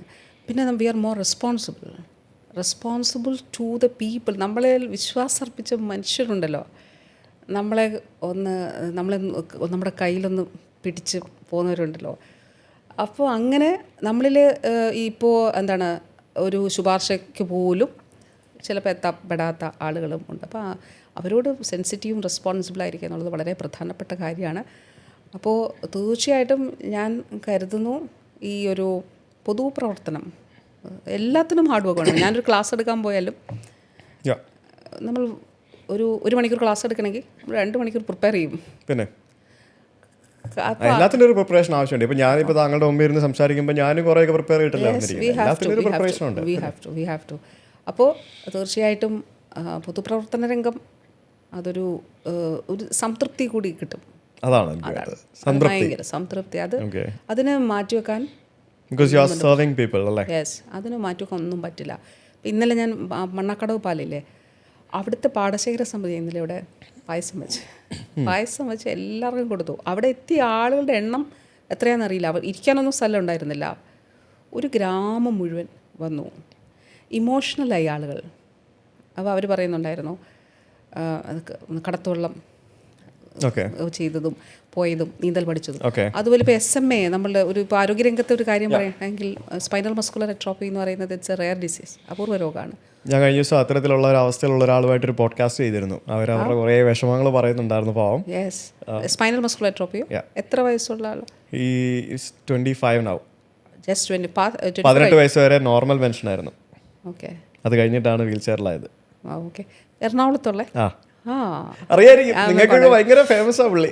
ജെറിൻ ഭയങ്കര കണ്ടോ, ജെറിനെ മാഡത്തിന് വരെ ജെറിൻ അറിയാം.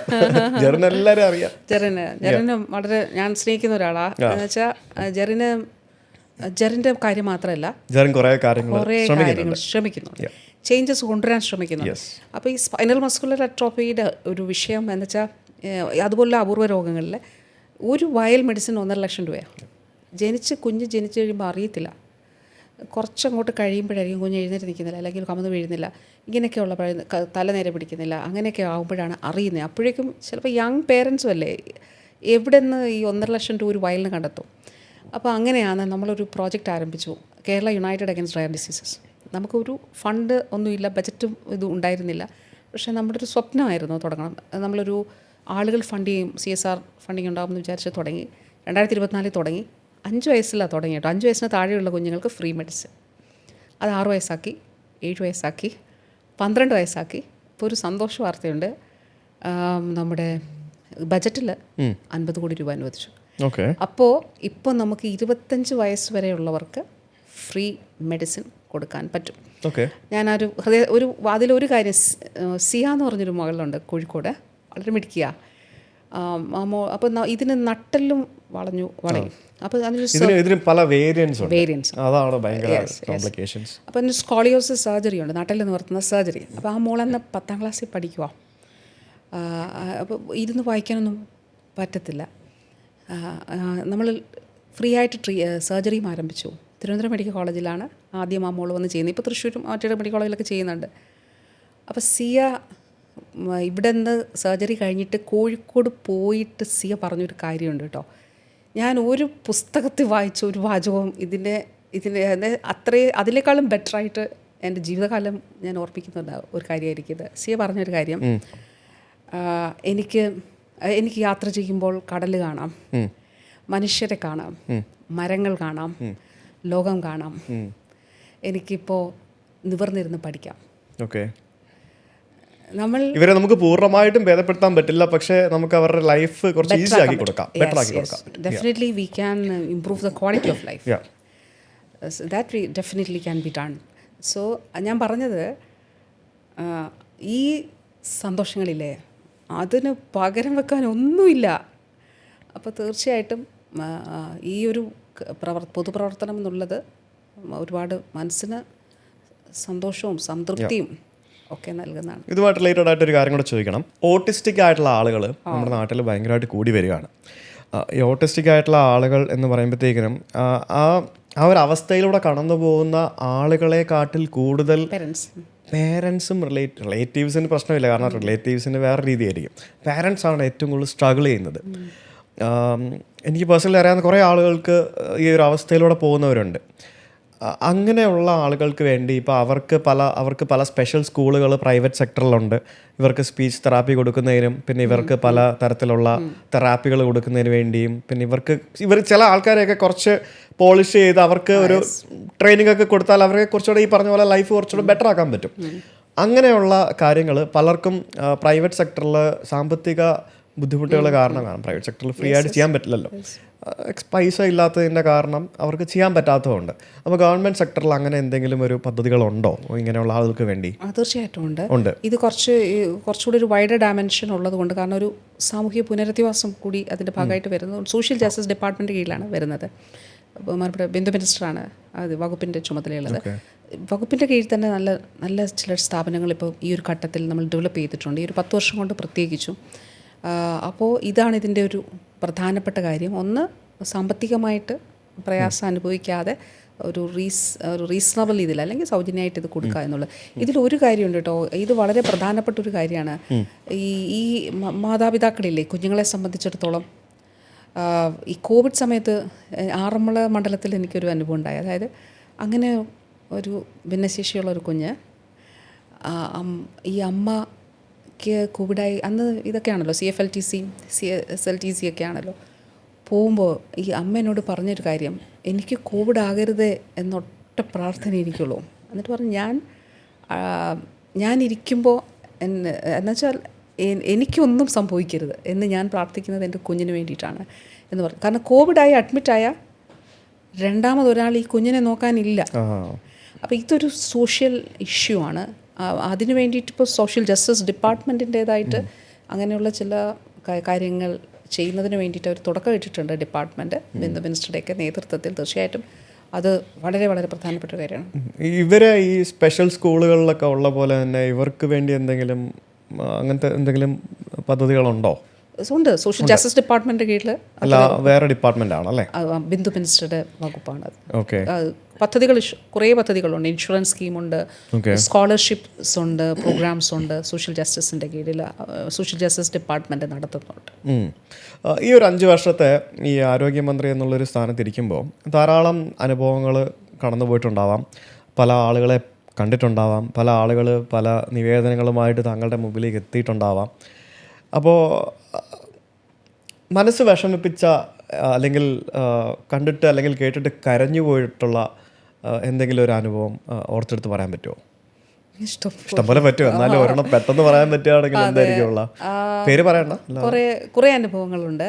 അതിൽ ഒന്ന് അതിൽ ചിലർ അതിലൊരു കാര്യം കൂടി ചോദിക്കുമ്പോൾ കരയുമോ മന്ത്രി, കരയാൻ പാടുണ്ടോ? പക്ഷെ ഞാൻ പറയുന്നത് നമ്മൾ ജെനുവിനായിരിക്കുക എന്നുള്ളതേ ഉള്ളൂ. അതായത് അതിൽ നമുക്ക് മനസ്സിന് വിഷമമുണ്ടായാൽ, ഞാനങ്ങനെ ഒരാളാണ്, എനിക്ക് വിഷമമുണ്ടായാൽ എൻ്റെ കണ്ണ് നിറയുകയോ ഞാൻ അങ്ങനെ ചെയ്യുന്ന കരയുകയോ ഒക്കെ ചെയ്യുന്ന ആളാണ്. അപ്പോൾ ഞാൻ പറഞ്ഞതുപോലെ എൻ്റെ ഓഫീസിലേക്ക് ഒരു ദിവസം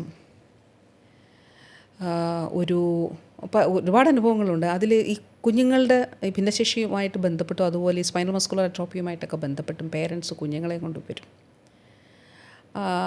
അതിൽ ഉള്ള 2-3 അനുഭവങ്ങൾ സമാനമായിട്ട്. ഒന്ന്, അവരുടെ നിസ്സഹായാവസ്ഥ.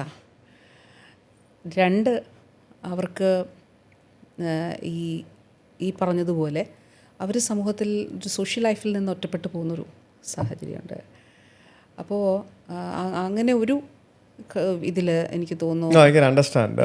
നിങ്ങൾക്ക് അത് ഓർത്തെടുത്ത് പറയാൻ ഒത്തിരി ബുദ്ധിമുട്ടാണ്. കാരണം ഇതൊരു കോംപ്ലിക്കേറ്റഡ് ക്വസ്റ്റ്യൻ ചോദിച്ചാൽ എന്നോട് എല്ലാവരും ചോദിക്കുന്നത് നിങ്ങൾക്ക് യാത്രയിൽ ഏറ്റവും ഇഷ്ടപ്പെട്ട നല്ല സ്ഥലം ഏതാ, അനുഭവം ഏതാന്ന് ചോദിച്ചു കഴിഞ്ഞാൽ ഞാൻ ഇതുപോലെ കൺഫ്യൂസ്ഡ് ആവും. It's a difficult question. I'm sorry to ask that. It's okay. ആരോഗ്യ മേഖല അല്ലെങ്കിൽ LDF സർക്കാർ എന്ന് പറയുന്നത് സ്വകാര്യ ആശുപത്രികൾക്കെതിരാണോ? അങ്ങനെ ഒരു തോന്നൽ പലപ്പോഴും തോന്നിയിട്ടുണ്ട്. സ്വകാര്യ ആശുപത്രിക്കോ അല്ലെങ്കിൽ കുത്തക ആശുപത്രികൾക്കെതിരാണോ, പ്രൈവറ്റ് സംവിധാനങ്ങൾക്കെതിരാണോ? ഒരിക്കലും സ്വകാര്യ ആശുപത്രികൾക്കെതിരെ. അതായത് നമ്മളുടെ ആരോഗ്യ മേഖല എന്ന് പറയുമ്പോൾ ഗവൺമെൻറ് സെക്ടറും പ്രൈവറ്റ് സെക്ടറും ചേരുന്നതാണ്. പക്ഷെ കേരളത്തിലെ സ്വകാര്യ മേഖലയിലൊരു കാര്യം സംഭവിക്കുന്നുണ്ട് ഇപ്പോൾ 1750ഓളം ചെറിയ ഹോസ്പിറ്റൽസ് പൂട്ടിപ്പോയിട്ടുണ്ട്. 1 man അല്ലെങ്കിൽ 1 doctor ക്ലിനിക്കൊക്കെ ഉണ്ടല്ലോ, അല്ലെ ചെറിയ ഹോസ്പിറ്റൽസ് പൂട്ടിപ്പോയിട്ടുണ്ട്. അത് ഒരു വശത്ത് പൂട്ടിപ്പോകുന്നു. മറുവശത്ത് ഈ വലിയ നമ്മൾ കേൾക്കുന്ന പല സ്വകാര്യ ഹോസ്പിറ്റൽസും ഗ്ലോബൽ ഇൻവെസ്റ്റേഴ്സ്, ആഗോള കുത്തകകൾ വന്ന് അവിടുത്തെ 80%, 90% ഷെയർ എടുത്തിരിക്കുകയാണ്. അപ്പോൾ നമ്മൾ എല്ലാ മേജർ ആയിട്ടുള്ള പ്രൈവറ്റ് ഹോസ്പിറ്റൽസും നോക്കിയാൽ നമുക്കത് കാണാനായിട്ട് സാധിക്കും. പല നാഷണൽ മാഗസിൻസും അതിൽ ആർട്ടിക്കിൾസ് ഉണ്ടായിരുന്നു, മാധ്യമങ്ങളിൽ വാർത്തയുണ്ടായിരുന്നു. അതായത് കേരളത്തിന് പുറത്ത് ഇൻവെസ്റ്റ്മെൻറ്റ് 1.45 crore ഒരു ബെഡിന്. ഈ ഇത്തരത്തിലുള്ള സ്വകാര്യ കുത്തകളുടെ ഇൻവെസ്റ്റ്മെൻറ്റ് ഇന്ത്യയിൽ മുഴുവൻ സംഭവിക്കുന്നുണ്ട്. പക്ഷേ കേരളത്തിന് പുറത്ത് ഇൻവെസ്റ്റ്മെൻറ്റ് 1.45 crore ആണെങ്കിൽ കേരളത്തിൽ ഒരു ബെഡിൻ്റെ ഇൻവെസ്റ്റ്മെൻറ്റ് ഇസ് 2.5 crore, 2.5 കോടി രൂപ. അതാണ് ചോദ്യം. അത് എന്തുകൊണ്ട് എന്നുള്ളത് കേരള ഈ ആരോഗ്യ മേഖലയിൽ നമ്പർ 1 നിൽക്കുന്നതുകൊണ്ടാണോ? കാരണം നമ്മുടെ ഹെൽത്ത് സീക്കിംഗ് ബിഹേവിയർ വളരെ കൂടുതലാണ്. നമുക്കൊരു പനിയുണ്ടെങ്കിൽ നമ്മൾ എന്ത് ചെയ്യും? നമ്മൾ സ്വയം ചികിത്സിക്കരുതെന്നാണ് ആരോഗ്യവകുപ്പ് പറയുന്നത്. കാരണം എന്ത് പനിയാണെന്ന് നമുക്കറിയത്തില്ല. കുറവാണ്. അപ്പോൾ നമ്മൾ ഡോക്ടറെ അടുത്ത് പോയി കാണും. അപ്പോൾ ഈ ഔട്ട് ഓഫ് പോക്കറ്റ് ഇപ്പോൾ കേരളത്തിൻ്റെ ആരോഗ്യ മേഖലയെ പറ്റി പറയുന്ന ഒരു കാര്യം തന്നെയാണ്, ഔട്ട് ഓഫ് പോക്കറ്റ് എക്സ്പെൻഡിച്ചർ ഏറ്റവും കൂടുതലാണ് ഇന്ത്യയിൽ എന്നാണ് പറയുന്നത് നല്ലത് യാഥാർത്ഥ്യമാണ്. പക്ഷേ ഈ ഔട്ട് ഓഫ് പോക്കറ്റ് എക്സ്പെൻഡിച്ചറിൽ നമ്മളുടെ ഒരു നാഷണൽ സ്റ്റാറ്റിസ്റ്റിക്കൽ സർവേ ഓഫീസുണ്ട്, NSSO. യൂട്യൂബിൽ നമ്മൾ ഗൂഗിളിൽ സെർച്ച് ചെയ്ത് നമുക്ക് NSSO സർവേ റിപ്പോർട്ട് 75th റിപ്പോർട്ടും 79th റിപ്പോർട്ടും കൂടെ നമുക്കൊന്ന് എടുത്ത് താരതമ്യം ചെയ്ത് നോക്കിയാൽ നമുക്ക് കാണാം ഔട്ട് ഓഫ് പോക്കറ്റ് എക്സ്പെൻഡിച്ചർ ഇന്ത്യയിൽ ഏറ്റവും കൂടുതൽ, അതായത് നമ്മുടെ പോക്കറ്റിൽ നിന്ന് നമുക്ക് ചികിത്സയ്ക്ക് വേണ്ടി ചിലവാകുന്ന തുക ഇന്ത്യയിൽ ഏറ്റവും കൂടുതൽ കേരളത്തിലാണ്. നമ്മുടെ പോക്കറ്റിൽ നിന്നോ? നമ്മുടെ എനിക്ക് പേഴ്സണലി തോന്നിയിട്ടുള്ളത് കേരളത്തെക്കാട്ടി ട്രീറ്റ്മെന്റ് കോസ്റ്റ് കേരളത്തിന് പുറത്ത് കൂടുതലാണെന്ന്. അതല്ലേ? എനിക്ക് പേഴ്സണലി അങ്ങനെ തോന്നിയിട്ടുള്ളത്. കേരളത്തിൽ ചീപ്പാ, ഈവൻ പ്രൈവറ്റ് സെക്ടർ ആണെങ്കിലും. അതല്ലേ? ഞാൻ ഇതിനു മുമ്പ് ഞാൻ എൻ്റെ ഫാമിലി ട്രിപ്പിലൊക്കെ ഞാൻ പല സ്ഥലത്ത് ഓരോ സ്ഥലത്ത് എനിക്ക് ഇപ്പോഴും ഓർമ്മയുണ്ട്. ആസാമിൽ ഒരു സ്ഥലത്ത് ഒരു ചെറിയൊരു ഒരു സിറ്റിയിൽ ഞാനൊരു ആശുപത്രിയിൽ പോയിട്ട് എൻ്റെ വൈഫിൻ്റെ ഒരു കൈക്ക് ഒരു എക്സ്റേ എടുക്കുന്നതിന് 2000 രൂപ വാങ്ങിച്ചു. കൈയുടെ ഒരു എക്സ്റേ എടുക്കുന്നതിന്. നമ്മുടെ നാട്ടിൽ ഒരിക്കലും ഒരു സ്വകാര്യ ആശുപത്രിയിൽ 2000 രൂപ വാങ്ങത്തില്ല. അപ്പോൾ ഈ സർവേ നല്ല ഡേറ്റയുടെ അടിസ്ഥാനത്തിൽ നമ്മൾ പറയുമ്പോൾ, അപ്പോൾ അതിൽ 75ാമത്തെ സർവേ റിപ്പോർട്ടും 79ാമത്തെ സർവേ റിപ്പോർട്ടും നമ്മൾ നോക്കുമ്പോൾ 75ാമത്തെ സർവേ റിപ്പോർട്ടിനകത്ത് പറയുന്നുണ്ട് അർബൻ ഏരിയയിൽ, നഗരമേഖലയിൽ ഒരു ഫാമിലിക്ക് 23,000 രൂപയാണ് ചിലവ്. 75th report. ലേറ്റസ്റ്റ് 79th റിപ്പോർട്ടിൽ വരുമ്പോൾ പറയുന്നു അത് റെഡ്യൂസ് ചെയ്യപ്പെട്ടു. That has got reduce to 13,000. 23,000 എന്നുള്ളത് 13,000 ആയിട്ട് പറഞ്ഞു. റൂറൽ മേഖലയിൽ 17,000 ആയിരുന്നു അന്ന്. പക്ഷേ ഇന്ന് 2024 79th റിപ്പോർട്ട് പബ്ലിഷ് ചെയ്തത്. അത് 9,000 ചൊല്ലുവാനായിട്ട് കുറഞ്ഞിട്ട് 10,000 താഴെയായിട്ട് കുറഞ്ഞു. അപ്പോൾ നമ്മൾ ഇതിന് വേണ്ടിയിട്ട് സ്പെൻഡ് ചെയ്യുന്നു ഹെൽത്ത് സീക്കിംഗ് ബിഹേവിയർ കൂടുതലാണ്. ഞാൻ നേരത്തെ പറഞ്ഞ ഈ ചികിത്സാ സംവിധാനങ്ങൾ ഒരുക്കുകയും ആക്സസിബിൾ ആക്കുകയും കൂടുതൽ ആക്സസിബിലിറ്റി ഉണ്ടാക്കുകയും ചെയ്തതോടുകൂടി ഗവൺമെൻറ് സംവിധാനത്തിൽ ആൻജിയോപ്ലാസ്റ്റി ചെയ്യുമ്പോൾ സൗജന്യമായിട്ട് ചെയ്യുന്നു. മനസ്സിലായി. പുറത്ത് ചിലപ്പം 6 ലക്ഷം രൂപ. അപ്പോൾ ഗവൺമെൻറ് സംവിധാനങ്ങളിൽ ഇതൊക്കെ കൂടി വരുന്നു. അത് അപ്പം പുറത്ത് അതിൻ്റെ കോസ്റ്റ് കുറഞ്ഞു വരുന്നു. അപ്പോൾ ഇങ്ങനെയൊക്കെയുള്ള സംരംഭങ്ങൾ അപ്പോൾ ഇതൊക്കെ ഈ സർക്കാരിനെയും അതേപോലെ തന്നെ ഹെൽത്ത് ഡിപ്പാർട്ട്മെൻറ്റിനെയും ആരോഗ്യമന്ത്രിയെയും ഒക്കെ അറ്റാക്ക് ചെയ്യുന്നതിൽ അല്ലെങ്കിൽ ഈ പറഞ്ഞ പോലെ പ്രശ്നങ്ങളിലേക്കൊക്കെ കൊണ്ടുവരുന്നതിൽ ഇതൊക്കെ ഒരു കാരണമാണെന്ന് തോന്നിയിട്ടുണ്ടോ? തീർച്ചയായിട്ടും ഉണ്ട്. തീർച്ചയായിട്ടും ഉണ്ട്. കാരണം എന്താണെന്നറിയോ, ഏറ്റവും നല്ല മാർഗം, ഇപ്പോൾ ഞാൻ നേരത്തെ പറഞ്ഞില്ല 600 പരാതികൾ സ്വകാര്യ മേഖലയുമായി ബന്ധപ്പെട്ടുണ്ടെങ്കിൽ 47 പരാതികളാണ് സർക്കാർ മേഖലയുമായിട്ട് ബന്ധപ്പെട്ടിട്ടുള്ളത് എങ്കിൽ ഈ 600-നെ കുറിച്ച് സംസാരിക്കാതെ 47 സംസാരിക്കുകയും കേരളത്തിൻ്റെ സർക്കാർ ആരോഗ്യ മേഖല തകർന്നെന്ന് പറയും. ഈ 47 എന്ന് പറയുമ്പോഴും കാലങ്ങളായി ഇത് കുറഞ്ഞു വരികയാണെന്നുള്ളത് കൂടി നമുക്ക് കാണാനായിട്ട് സാധിക്കും. ഇപ്പോൾ 2015 ഒരു നിയമസഭയിൽ വെച്ചൊരു റിപ്പോർട്ടിൽ പറയുന്നത് ആ ഒരു 4 വർഷക്കാലം കേരളത്തിൽ മരിച്ച അമ്മമാരുടെ എണ്ണം, പ്രസവ സമയത്ത് മരിച്ചവരുടെ എണ്ണം 930 ആണ്, 930. അപ്പം അത് കുറഞ്ഞു വരികയാണ് എന്നുള്ളതും ഒരു കാര്യമാണ്. അപ്പം ഞാൻ പറഞ്ഞ കാര്യം, അതുകൊണ്ട് ഏറ്റവും ഈസി ആയിട്ടുള്ള കാര്യം എന്താണ്, കേരളത്തിൻ്റെ സർക്കാർ ആരോഗ്യ മേഖല തകർന്നു എന്ന ഒരു നരേറ്റീവ് സൃഷ്ടിക്കുകയാണ് ഏറ്റവും എളുപ്പം. അപ്പോൾ എന്താ ചെയ്യുക, ആളുകളെ ഒന്നുകൂടെ പോണോ വേണ്ടയോ ചിന്തിക്കും. മറുവശത്ത് ഉള്ള വീഴ്ചകൾ ഹൈഡ് ചെയ്യപ്പെടുകയും ചെയ്യും. എന്തുകൊണ്ടല്ലെങ്കിൽ വാർത്ത കൊടുക്കപ്പെടുന്നില്ല? എന്തുകൊണ്ട് ഒരാളും അതിനെതിരെ സംസാരിക്കുന്നില്ല? അപ്പോൾ അതുകൊണ്ട് ഇതൊരു നമ്മളൊരു ഇറ്റ്സ് വെരി ക്ലിയർ, അതൊരു വളരെ വ്യക്തമായിട്ടുള്ളൊരു കാര്യമാണ്. അപ്പോൾ അങ്ങനെയാണ് അതിനു വേണ്ടിയിട്ടുള്ളൊരു ശ്രമമാണ് നടക്കുന്നത്. നമ്മൾ ഈ കൊണ്ടുവന്ന ഇൻഫ്രാസ്ട്രക്ചർ ഡെവലപ്മെൻറ്റ്, ചികിത്സാ സൗകര്യങ്ങൾ, HR, ഏറ്റവും കൂടുതൽ തസ്തികകൾ സൃഷ്ടിച്ച ഘട്ടമാണിത്. HR ഏറ്റവും കൂടുതൽ മെഡിക്കൽ കോളേജും നഴ്സിംഗ് കോളേജും സൃഷ്ടിക്കപ്പെട്ട ഘട്ടം കൂടിയാണ്. നമുക്ക് കേരളത്തിൽ എല്ലാ ജില്ലകളിലും മെഡിക്കൽ കോളേജായി, പത്തനംതിട്ട ഉൾപ്പെടെ നഴ്സിംഗ് കോളേജുകൾ. ഇപ്പോൾ ആറന്മുള നഴ്സിംഗ് കോളേജായിട്ടോ, പത്തനംതിട്ട നഴ്സിംഗ് കോളേജായി, എല്ലാ ജില്ലകളിലും സർക്കാർ നഴ്സിംഗ് കോളേജുകളായി. 451 നഴ്സിംഗ് സീറ്റുകൾ, BSc നഴ്സിംഗ് സീറ്റുകൾ 2021. ഇന്ന് 1250 സോ ഇറ്റ് ഹാസ് 3 times വർധനവുണ്ട്. അപ്പം ഞാൻ പറഞ്ഞത് ആ നിലയിൽ ചികിത്സയിലും അടിസ്ഥാന സൗകര്യ വികസനത്തിലും സൗജന്യ ചികിത്സ വർദ്ധിപ്പിക്കുന്നതിലും മറ്റു കാര്യങ്ങളിലും കേരളത്തിൻ്റെ ആരോഗ്യ മേഖലയെ സമാനതകളില്ലാത്ത, അത് ഡേറ്റയുടെ അടിസ്ഥാനത്തിലാണ് ഞാൻ പറയുന്നത്, ഞാൻ സ്വയം പറയുക എന്നുള്ളതല്ല. അപ്പോൾ അത് തീർച്ചയായിട്ടും ഞാൻ പറഞ്ഞല്ലോ, മിനിസ്റ്റർ സ്വയം പറയേണ്ട ആവശ്യമില്ല. നമ്മുടെ നാട്ടുകാരല്ലെങ്കിലും പുറത്തുള്ള നാട്ടുകാർ പറയുന്നുണ്ട് കേരളത്തിലെ health system is really good എന്നുള്ളത്. എന്തായാലും അതിന് ഒട്ടേറെ സംഭാവനകൾ താങ്കളുടെ ഭാഗത്തുനിന്നും ചെയ്യാൻ സാധിച്ചിട്ടുണ്ട് എന്നാണ് വിശ്വസിക്കുന്നത് എല്ലാവരും. അപ്പോൾ എന്താ പറയുക, ഇനിയിപ്പം ഇനി വരുന്ന തെരഞ്ഞെടുപ്പിൽ നമ്മൾ മിക്കവാറും ഈ പോഡ്കാസ്റ്റ് പബ്ലിഷ് ചെയ്യുന്ന സമയത്ത് എന്തായാലും താങ്കൾ മത്സരിക്കുന്നുണ്ടോ ഇല്ലയോ എന്നുള്ള ഉറപ്പായിട്ടും എന്തായാലും ആളുകൾ അറിയുന്നുണ്ടാവാം. അപ്പോൾ അങ്ങനെ മത്സരിക്കുന്നുണ്ടെങ്കിൽ തീർച്ചയായും അത് ആറന്മുള മണ്ഡലത്തിലാണെങ്കിൽ എവിടെയാണെങ്കിലും എല്ലാവിധ ആശംസകളും. എന്താ പറയുക, അത്രയൊക്കെ പറയാനുള്ളത്. Thank you. ഒരു കാര്യം കൂടി, ഭയങ്കര ഒരു പോസിറ്റിവിറ്റിയാണ് കേട്ടോ സമൂഹത്തിന് നൽകുന്നത്. സോ ഡെഫിനറ്റ്ലി നമ്മൾ ഈ മാനസികാരോഗ്യമായിട്ടൊക്കെ ബന്ധപ്പെട്ട് പറയുമ്പോഴും ഭയങ്കര സ്ട്രെസ് റിലീഫാണ്, വളരെ പോസിറ്റീവ് ആറ്റിറ്റ്യൂഡാണ്, ശരിക്കും ഒരു real influencer. Thank you. So അതിനും പ്രത്യേകമായ സന്തോഷവും അഭിനന്ദനവും അറിയിക്കുന്നു. പിന്നെ കോഴഞ്ചേരിയുടെ ഒരു സന്തോഷം കൂടെ ഉണ്ടായിരുന്നു കേട്ടോ, ഇല്ലേ? എനിക്കും ഉണ്ടായിരുന്നു. ഞാനും കുറെ നാളായിട്ട് ആഗ്രഹിക്കുകയായിരുന്നു ഞങ്ങളുടെ MLA ഒന്ന് മുമ്പിൽ ഇതേപോലെ ഇരിക്കണം എന്നുള്ളത്. എന്തായാലും thanks for coming to chat with Bhakthan. Thank you, thank you, thank you, thank U.